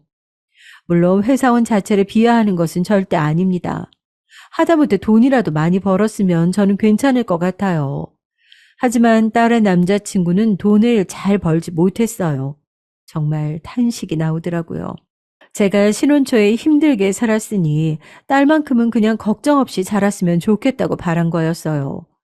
제가 이미 경험해 봤잖아요.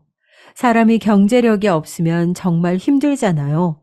진짜 과일 하나에도 벌벌 떠는데 저는 딸이 그런 사실은 아예 모르고 살았으면 좋겠다 싶었어요.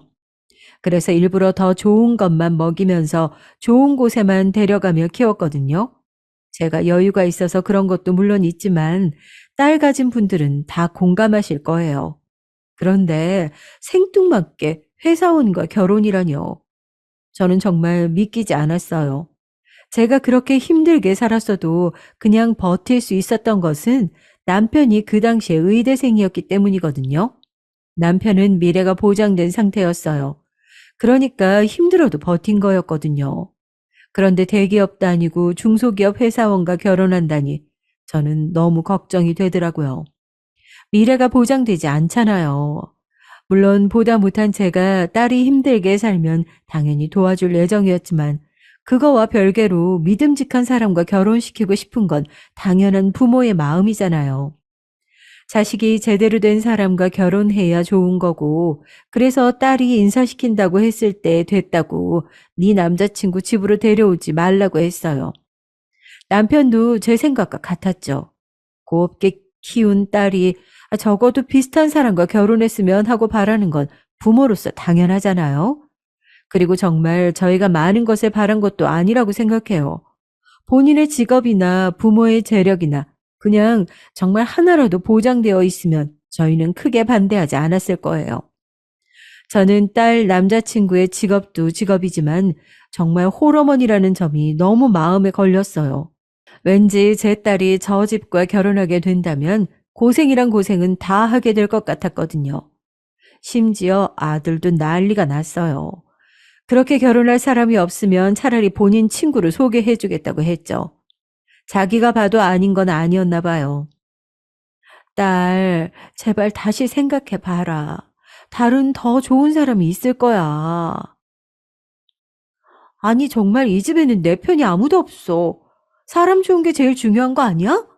돈 많은 사람 많아. 하지만 내 남자친구처럼 성실하고 착한 사람은 난 본 적이 없어. 무조건 내 남자친구랑 결혼할 거야. 너 진짜 왜 그래? 오빠도 다른 좋은 의사 소개해준대. 그냥 엄마 말 들어, 응? 아니, 나 남자친구랑 결혼 못하면 그냥 이대로 혼자 살 거야. 딸과의 대화는 말 그대로 창과 방패였습니다. 서로 절대 의견을 굽히지 않았어요. 딸은 남자친구의 성실함과 따뜻함이 너무 좋다고 절대 포기할 수 없다고 하더라고요. 저희 애들이지만 자랑 한번 하자면 둘 다 잘하면서 속 썩인 적이 없어요. 애초에 학군 좋은 곳을 보내기는 했지만 진짜 저를 힘들게 한 적이 없거든요. 그래서 오히려 애들 키우면서 행복하고 걱정이 없었어요. 그런데 다 커서 저를 이렇게 힘들게 할 줄은 몰랐네요. 아들은 알아서 의대 가고 의사 며느리 데려와서 행복하게 잘 지내고 있었거든요. 그래서 자연스럽게 딸도 그렇게 되겠지 생각했죠. 그런데 중소기업 회사원을 데려올 줄은 정말 저는 생각조차 해본 적이 없어요. 딸은 정말 완강했습니다. 자기가 아무리 말해도 엄마, 아빠, 심지어 오빠까지 반대할 줄은 몰랐다고 하더라고요. 딸이 저렇게 반기를 든 건 처음이었죠. 물론 저도 딸한테 저렇게 완강하게 나간 것은 처음이었고요. 온 가족이 반대하니 딸은 너무 충격을 받았다고 하더라고요. 그러면서 저희에게 속물이라고 실망이라고 난리를 치기 시작했어요. 그래도 저희 세 명은 계속 반대했죠. 남편은 저보다 더해서 아예 정말 진지하게 선자리를 알아봤어요. 주변 지인들에게 수소문해서 어떻게든 괜찮은 사람이 있으면 번호를 받아왔죠. 그렇게 몇 명을 구해서 딸을 자리에 앉히고 진지하게 말았어요. 그냥 가서 얼굴만 보고 오라고요. 하지만 들은 척도 안 하더라고요. 어느 날은 알겠다고 선보러 가겠다길래 저희도 너무 신났었는데 상대 부모에게 항의 전화까지 왔어요. 바람 맞히는 게 어딨냐는 말이었죠. 알고 보니 딸은 선을 보러 간 게 아니고 자기 남자친구랑 놀고 있더라고요. 정말 제 딸이지만 기가 막히더라고요. 보다 못해서 딸에게 집에서 나갈 생각하지 말라고 했죠. 아예 눈에서 안 보이면 헤어질 수도 있겠다 싶었어요. 하지만 딸은 제가 집에서 나가지 말라고 하니까 단식 투쟁까지 하더라고요. 정말 머리가 아팠습니다. 딸, 문 열어봐. 너 지금 3일째야. 결혼 허락 아니면 나한테 말 걸지 마. 나 진짜 이대로 죽어버릴 거야. 결혼 못하면 나 그냥 이대로 뛰어내릴 거야. 처음엔 저도 화도 내보고 협박도 했죠.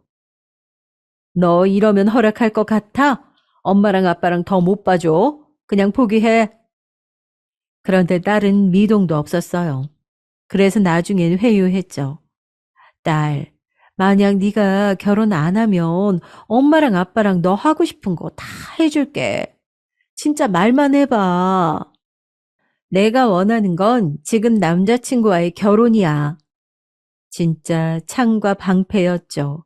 아무리 어르고 달래도 나름 미동도 없었습니다. 아니, 오히려 더 굳건해졌어요. 그러면서 오히려 저한테 그러더라고요. 엄마 정말 너무해. 사람 내면이 중요하다고 나한테 그랬잖아.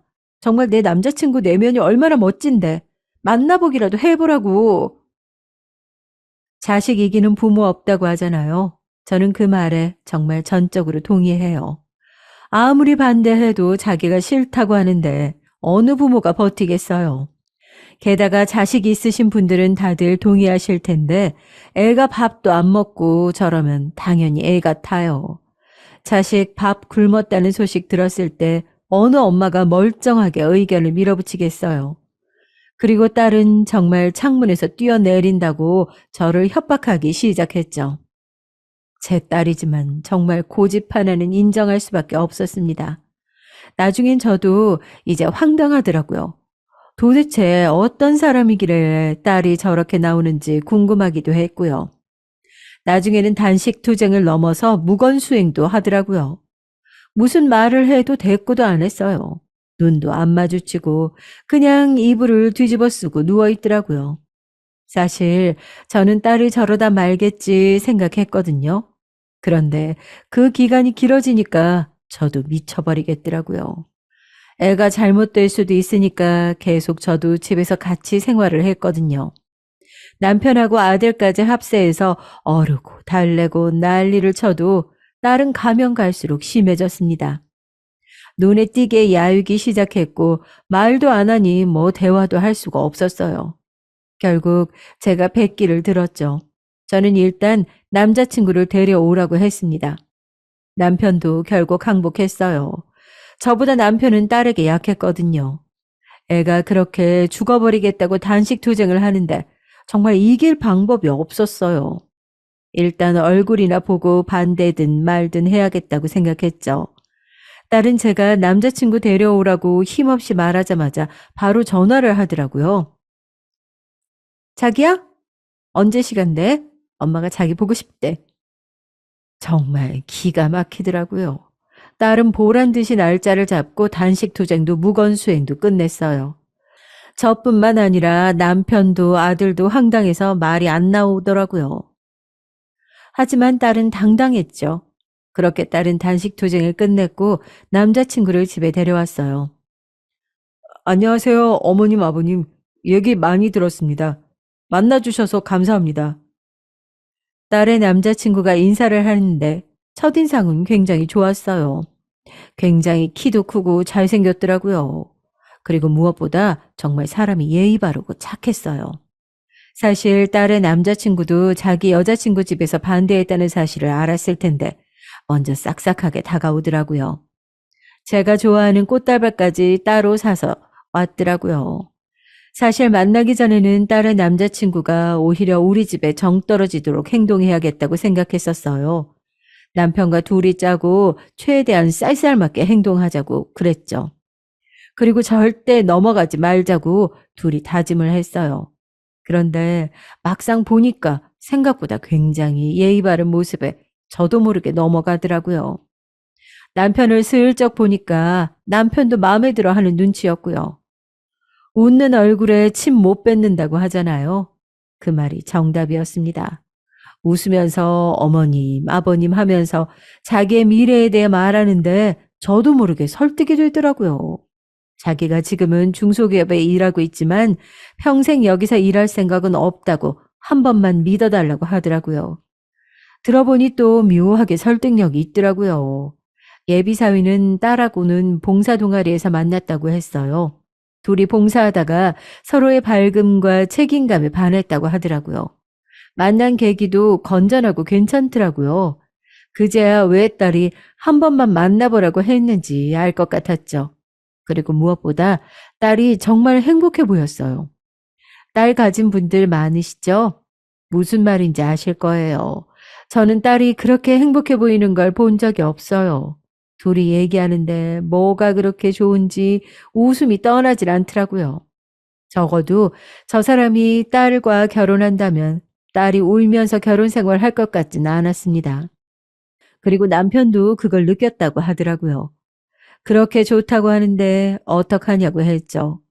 사람도 생각보다 너무 괜찮았고 딸도 저렇게 좋아하니까 결혼 승낙을 했습니다. 돈이야 뭐 우리가 여유 있으니 내 신혼생활 때랑은 다르겠다고 생각했죠. 딸의 남자친구가 집에서 돌아가고 딸은 의기양양했어요. 거봐, 내 말이 맞지? 내 남자친구 정말 인성 하나는 내가 본 사람 중에 제일 좋아. 너무 선입견 가진 채로 사람 보지 말았으면 좋겠어. 저렇게 말하는 딸이 웃기긴 했지만 또 맞는 말이긴 했어요. 정말 제가 봐도 인성 하나는 최고더라고요. 물론 하루만 봐서는 사람 전체를 단정 지을 수는 없지만 사람 촉이라는 게 있잖아요. 딸보다 인생을 더 살았던 입장에서 적어도 제 딸의 선택이 틀리지는 않았다고 생각이 들었죠. 남편도 사람 하나는 정말 진국이라고 하더라고요. 아들과 며느리도 괜찮은 사람 같다고 하니까 저희는 그렇게 상견례 날짜를 잡게 됐습니다. 딸을 통해서 얘기를 들어보니 상대 쪽에서는 제 딸을 상당히 마음에 들어 한다고 하더라고요. 아무래도 장인어른, 며느리 될 사람의 오빠도 아내도 다 의사니까 그런 것 같았어요. 또 제 딸이지만 외모 하나는 정말 뛰어났거든요. 그렇게 저희는 상견례 자리에 나가게 됐죠. 남편과 저는 그래도 딸이 좋다니까 사람은 괜찮으니까 결혼시키자고 했죠. 한정식 집에 도착해서 예약되어 있는 방 안으로 들어갔어요. 저희는 차가 막힐까봐 일부러 빨리 갔죠. 먼저 도착해서 딸과 같이 상대 측을 기다리고 있었습니다. 아들 결혼할 때 이미 해봤지만 그래도 뭐 또 떨리더라고요. 그렇게 떨리는 마음을 가지고 사돈을 기다렸어요. 이웃과 사돈과 예비사위가 도착해서 문을 열었어요. 그런데 예비사위 엄마를 보는데 어디서 본 것 같은 기분이 드는 거예요. 저한테 너무 익숙한 얼굴이었어요. 일단 인사했는데 정말 너무 익숙했어요. 그래서 실례를 무릅쓰고 물어봤어요. 저희 어디서 본 적 있지 않아요? 사돈 어른은 잘 모르겠다고 하시면서 웃으시더라고요. 아, 여러분, 저는 그때 딱 알게 됐죠. 웃는 모습을 보는데 머리를 한 대 맞은 것 같았어요. 어디서 봤나 싶었는데 바로 저희 신혼 때 살던 주인집 따님이었죠. 못 알아볼 수가 없었습니다. 사돈은 사모님의 웃는 모습과 정말 똑같았거든요. 저는 정말 머리부터 발끝까지 소름이 돋았어요. 그동안 그렇게 찾고 싶어도 못 찾았는데 그 인연들을 제가 딸 상견례 자리에서 다시 보다니 이게 꿈인지 현실인지 믿기지가 않았습니다. 정말 그런데 그동안 저는 다시 만나게 된다고 하면 하고 싶은 말이 많았거든요. 그런데 막상 마주하니까 무슨 말을 먼저 꺼내야 할지 모르겠더라고요. 진짜 몇 초 동안 입만 벌리고 가만히 있었어요. 말을 꺼내야 하는데 도저히 모르겠더라고요. 그냥 정말 눈물만 나왔습니다. 제가 아무 말도 하지 못하고 그대로 입을 들어막고 사돈 어른을 바라보자 딸이 물었어요. 엄마, 왜 그래? 사돈 어른도 의아해했죠. 아마 사돈은 저를 기억하지 못하셨을 거예요. 그 당시 사돈은 집에 잘 없으셨거든요. 다른 지역에서 공부 중이라고 했어요. 그래서 사모님께서 절 보면 따님 생각이 난다고 많이 챙겨주시곤 했거든요. 그래서 제가 어떻게 저분을 잊겠어요. 사돈은 저를 기억하지 못해도 저는 당연히 기억하고 있었죠. 사돈 어른 예전 집 무슨 동 맞죠? 그때 새빵 살던 부부 혹시 기억나세요? 말하는데 저도 모르게 눈물이 계속 나오더라고요. 제가 무슨 무슨 동이라고 말하자 남편도 기억이 났는지 놀라더라고요. 그 빨간 벽돌집 사도는 그제야 기억이 나셨나 봐요. 어머, 그 아들 있던 네, 맞아요. 그 아들이 지금 여기 있어요. 하면서 아들을 소개했어요. 저는 정말 살면서 그 집 주인 가족들을 다시 보게 될 줄은 몰랐죠. 진짜 저에게 은인이시거든요. 어머, 아우, 그때 완전 아기였는데, 언제 이렇게 컸어요. 아유, 못 알아보겠다. 근데 그때 남편분 의사 되셔서 나가셨잖아요. 저는 너무 감격스러워서 한참을 울었어요. 남편도 그제야 알아챘는지 너무 감격스러워 하더라고요. 저희 부부는 정말 잊을 수가 없었습니다. 그렇게 큰 도움을 받았는데 당연히 기억하고 있었죠. 정말 다시 보고 싶어서 부동산에 번호까지 남겨놨지만 연락이 오지 않았거든요. 사돈도 다행히 저희 부부를 기억하시더라고요. 정말 어찌나 다행이라고 생각했는지 몰라요. 그러면서 저는 사장님 사모님 소식도 궁금하더라고요. 어떻게 사장님 부부는 잘 지내세요? 아우, 저랑 남편이 다시 보고 싶어서 찾아갔었는데 이사 가셨다고 해서 얼마나 슬펐는지 몰라요. 사실은 사돈의 말은 이랬어요. 저희가 새빵을 나가고 사장님 사업이 급격하게 안 좋아지셨다고 하더라고요. 집안이 기울기 시작하셨대요. 공교롭게도 저희가 좋게 풀려서 나가고 나서 그 집안은 안 좋게 됐다고 하더라고요. 그 말을 들으니 정말 마음이 아팠어요. 저희가 안 풀릴 때 도움을 주셨던 분들이 저희가 나가니 안 풀리기 시작하셨다는데 정말 인생이 쉽지 않다고 느껴졌죠. 그래서 그 집도 빠르게 내놓았다고 하시더라고요. 저희가 이렇게 얘기하고 있으니 딸과 예비사위는 굉장히 궁금해 하더라고요. 엄마 아빠 신혼 때 살던 곳 집주인 따님이셔. 아, 엄마한테 말 많이 들었어요. 힘들게 살 때 많이 도와주셨다고 하셨어요. 아유, 그런데 저는 그때 한 게 아무것도 없는걸요. 그때 타지에서 대학 다니느라 집에도 잘 못 갔어요. 다 저희 엄마가 잘해주셨죠. 그러고 보니 사모님은 어디 계세요? 지금 두 분 다 고향에 계세요. 사실 친정엄마가 몸이 안 좋으세요. 공기 좋은 곳이 좋다고 해서 시골에서 살고 계세요. 사모님은 몸이 여기저기가 안 좋다고 하셨어요. 사장님 사업이 기울어지면서 고생을 많이 하셨다고 하더라고요. 그 말을 듣자 정말 마음이 아팠습니다.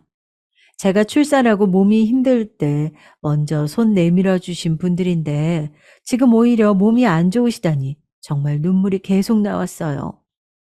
인심 좋으신 사돈께서는 그만 우시라며 오히려 저희를 다독여 주셨죠. 사돈이 말씀하시길 사업이 안 좋아지시면서 많은 것들을 포기하셨다고 해요. 그 과정에서 가족이 마음도 많이 상하고 몸도 실제로 안 좋아지셨다고 하더라고요. 순식간에 빚도 늘어났고 집을 팔고 자동차를 팔고 있는 힘껏 부채를 갚으려고 해도 점점 늘어나셨다고 해요. 사돈 이름으로 대출도 받고 여러 방면으로 노력했지만 막을 수 없었다고 하더라고요.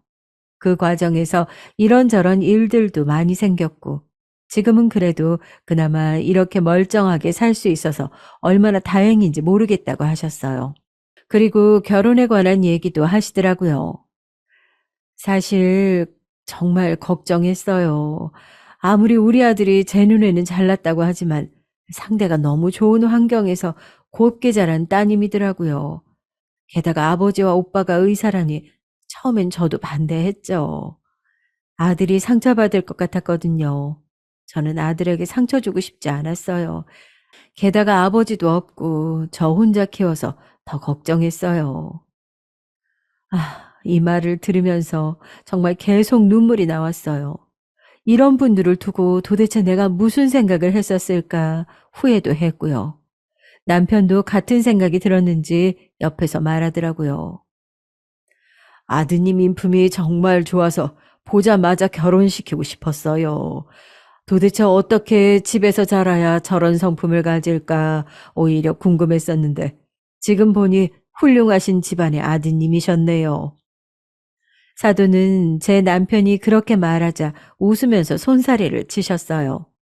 그렇게 저희는 정말 아이들 결혼 얘기보다 예전 제 신혼 때 얘기를 더 많이 했던 것 같아요. 결혼은 당연히 시킬 예정이었죠. 그날 집에 돌아오면서 그리고 집에 와서도 신혼 때 새빵 살던 얘기를 엄청 많이 했어요. 딸은 저희가 결혼을 허락한다는 얘기를 듣자 굉장히 좋아했죠. 거봐, 사람이 중요한 거지. 내가 만나보면 다를 거라고 했지? 딸은 굉장히 의기양양해졌어요. 저는 뭐 아무래도 좋았습니다. 결혼은 당연하고 사모님을 한번 뵙고 싶었어요. 그래서 사돈께 연락해서 남편과 사모님을 뵈러 갔죠.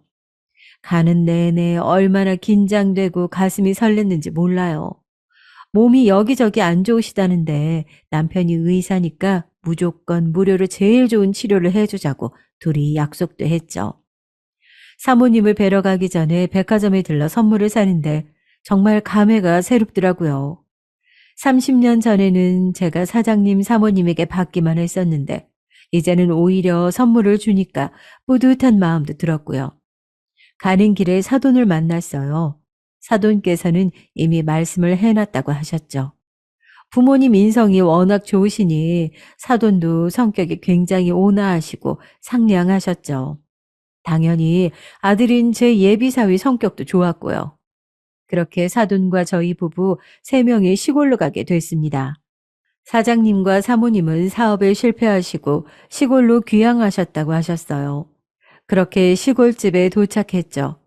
저는 진짜 심장이 쿵쾅거려서 심장 소리가 제 귀에 들릴 정도였습니다. 사장님, 사모님, 부르며 문을 열고 들어갔죠. 어머, 너무 오랜만이에요. 정말 너무 보고 싶었어요. 사장님과 사모님은 30년 전 그대로였어요. 정말 저도 모르게 또 눈물이 나오더라고요. 사모님 손을 잡고 하염없이 울었습니다. 살면서 다시 뵙게 될 줄 몰랐어요. 저야말로 정말 보고 싶었어요. 사모님은 저희가 온다고 하니까 맛있는 반찬도 많이 만들어 놓으셨더라고요. 다 같이 밥을 먹는데 정말 울컥했습니다. 반찬 중에 30년 전에 저희에게 주셨던 반찬도 있더라고요. 제가 그걸 말하니 사모님이 맞다고 하셨죠.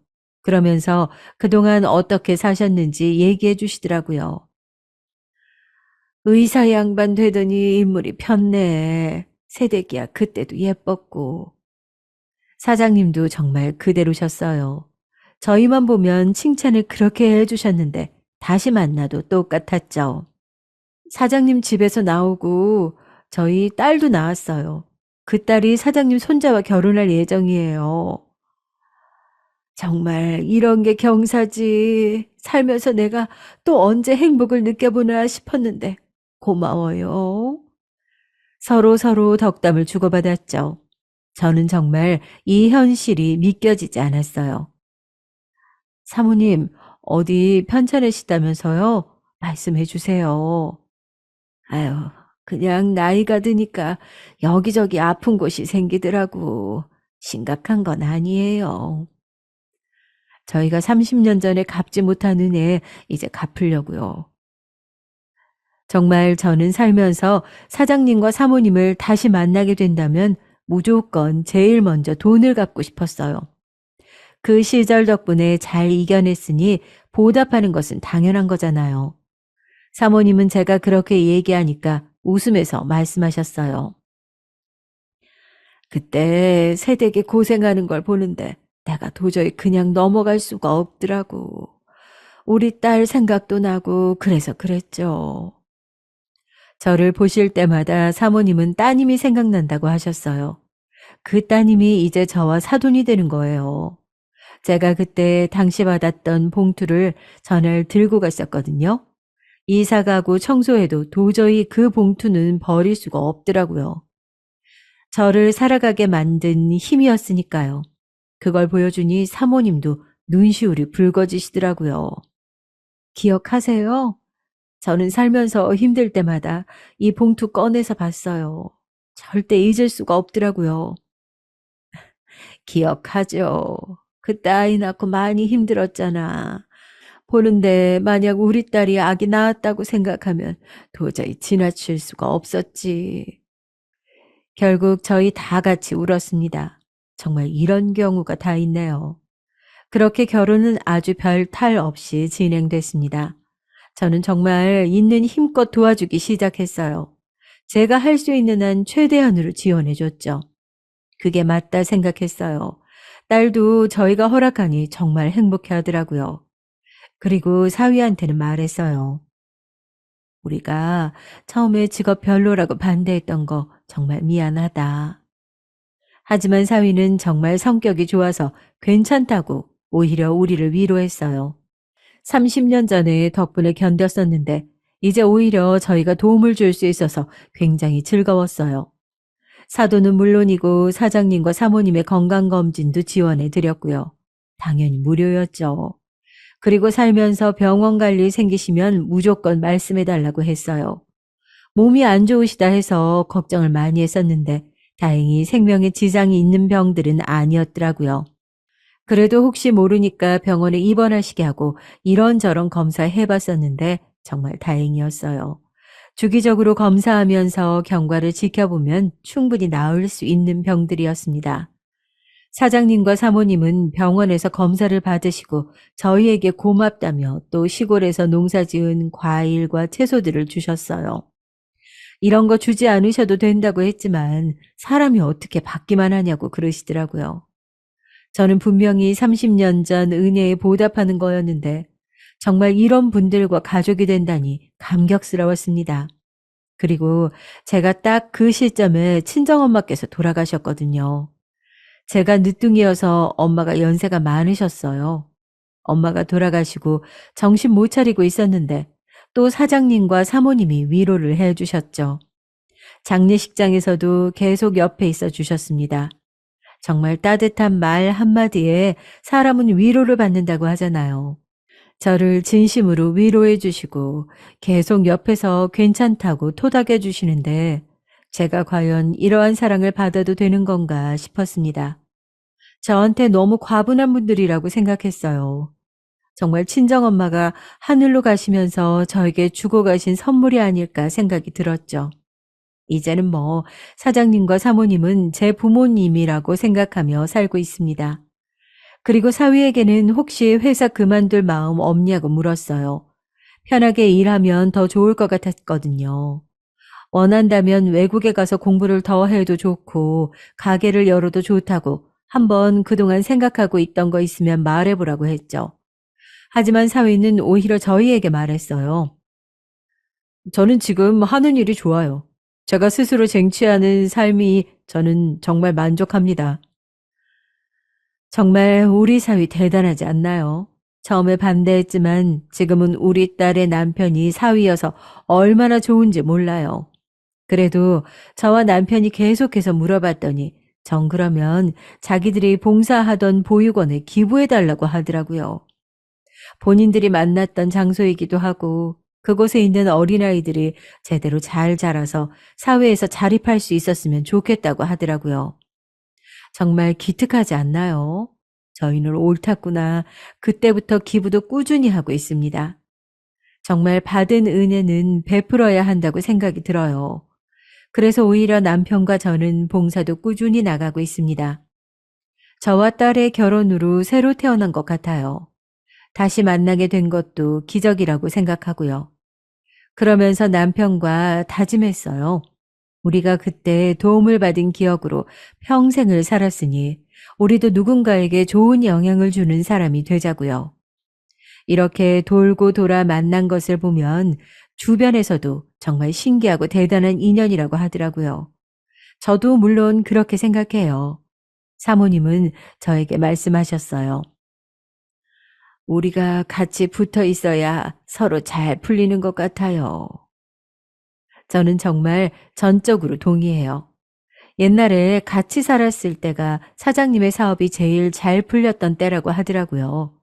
우리도 그 집에서 남편의 의사 면허 쟁취했잖아요. 그리고 이렇게 돌고 돌아 만나서 좋은 영향을 끼칠 수 있어서 정말 행복해요. 사장님과 사돈이 가지고 계신 빚도 저희가 갚아드렸어요. 당연히 그래야 한다고 생각해요. 한사코 거절하셨지만 저희가 막무가내로 밀어붙였습니다. 그냥 선의로 그러는 게 아니고 예전에 빌렸던 돈 갚는 거라고 말했어요. 정말 진심이었고요. 저는 살면서 돈을 쓰며 그렇게 행복했던 적이 없습니다. 여러분, 저는 예전에 정말 잘 몰랐어요. 사람 인연이 중요하다는데 그게 무슨 말인지 와닿지 않았거든요.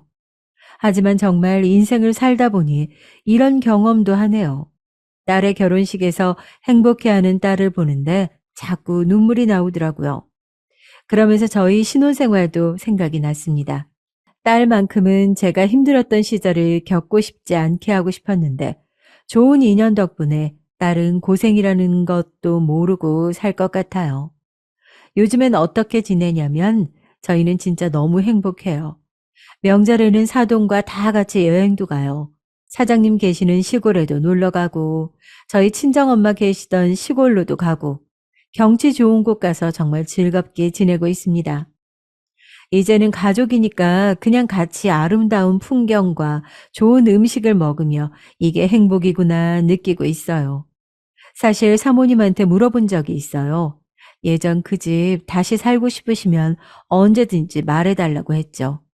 우리가 처음 만났던 우리의 인연이 시작되었던 그 집에서 여생을 보내고 싶으시면 저와 남편은 언제든지 소원을 들어드리려고 했어요. 그러나 사모님은 저에게 말씀하셨죠. 우리가 그 집에서 만나서 좋은 인연으로 이렇게 행복하게 살고 있으니 다른 사람들도 그 집에서 좋은 영향을 받았으면 좋겠구나. 추억은 추억대로 남겨두고 우리는 우리 새로운 추억을 쌓자. 정말 멋있는 말 아닌가요? 이렇게 한 번 더 배우게 됐죠. 그리고 마지막으로 좋은 소식 하나 더 있어요. 바로 제 딸이 임신하게 됐죠. 정말 감회가 새로웠어요. 제가 임신했을 때 처음으로 만나게 된 인연에서 제 딸과의 인연으로 결혼해서 가족이 됐고, 이제 제 딸이 아기를 낳는다니, 딸의 임신 소식을 듣고 양가에서 너무 기뻐서 서로 난리가 났어요. 그리고 저는 제가 받은 그 봉투를 딸에게 줄까 생각했지만 그냥 제가 가지고 있는 것이 낫겠다고 결정했어요. 제 인생을 바꾼 봉투니까 제가 끝까지 책임지는 게 맞다 생각했죠. 요즘은 그래서 임신한 딸을 돌보느라 아주 바빠요. 자연스럽게 사위, 사돈과 교류하는 일도 많아졌고요. 워낙 성품이 좋은 사람들이라 얘기하면 시간 가는 줄 모르겠더라고요. 사돈께선 아들만 있으시다고 제 딸을 정말 예뻐하세요. 엄마인 제가 인정할 정도로 잘 해주시더라고요. 얼마나 고마운지 모르겠어요. 결혼은 끝까지 반대했다면 결코 이런 생활을 하지 못했겠죠. 남편과 자기 전에 매일 밤 말해요. 그때 우리가 결국 백기를 든 게 우리 인생의 승기였다고요. 한편으론 딸한테 감사하다고요. 결국 딸의 단식 투쟁 덕분에 저희가 다시 만나게 된 거잖아요. 그래서 한동안 딸한테 복덩이라고 부르곤 했습니다.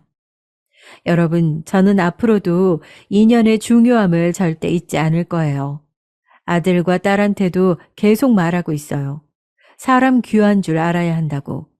세상은 생각보다 좁으니 행동거지 똑바로 하라고 전하고 있습니다. 그리고 진심으로 사람들을 대하라고 하고 있어요. 어디서 어떻게 만날지 모르는 게 사람이더라고요. 그냥 내가 좋은 마음으로 베풀면 더 크게 돌아온다는 어른들의 옛말이 틀린 게 없었어요. 물론 그런 보답을 바라며 착하게 사는 것은 절대 아니에요.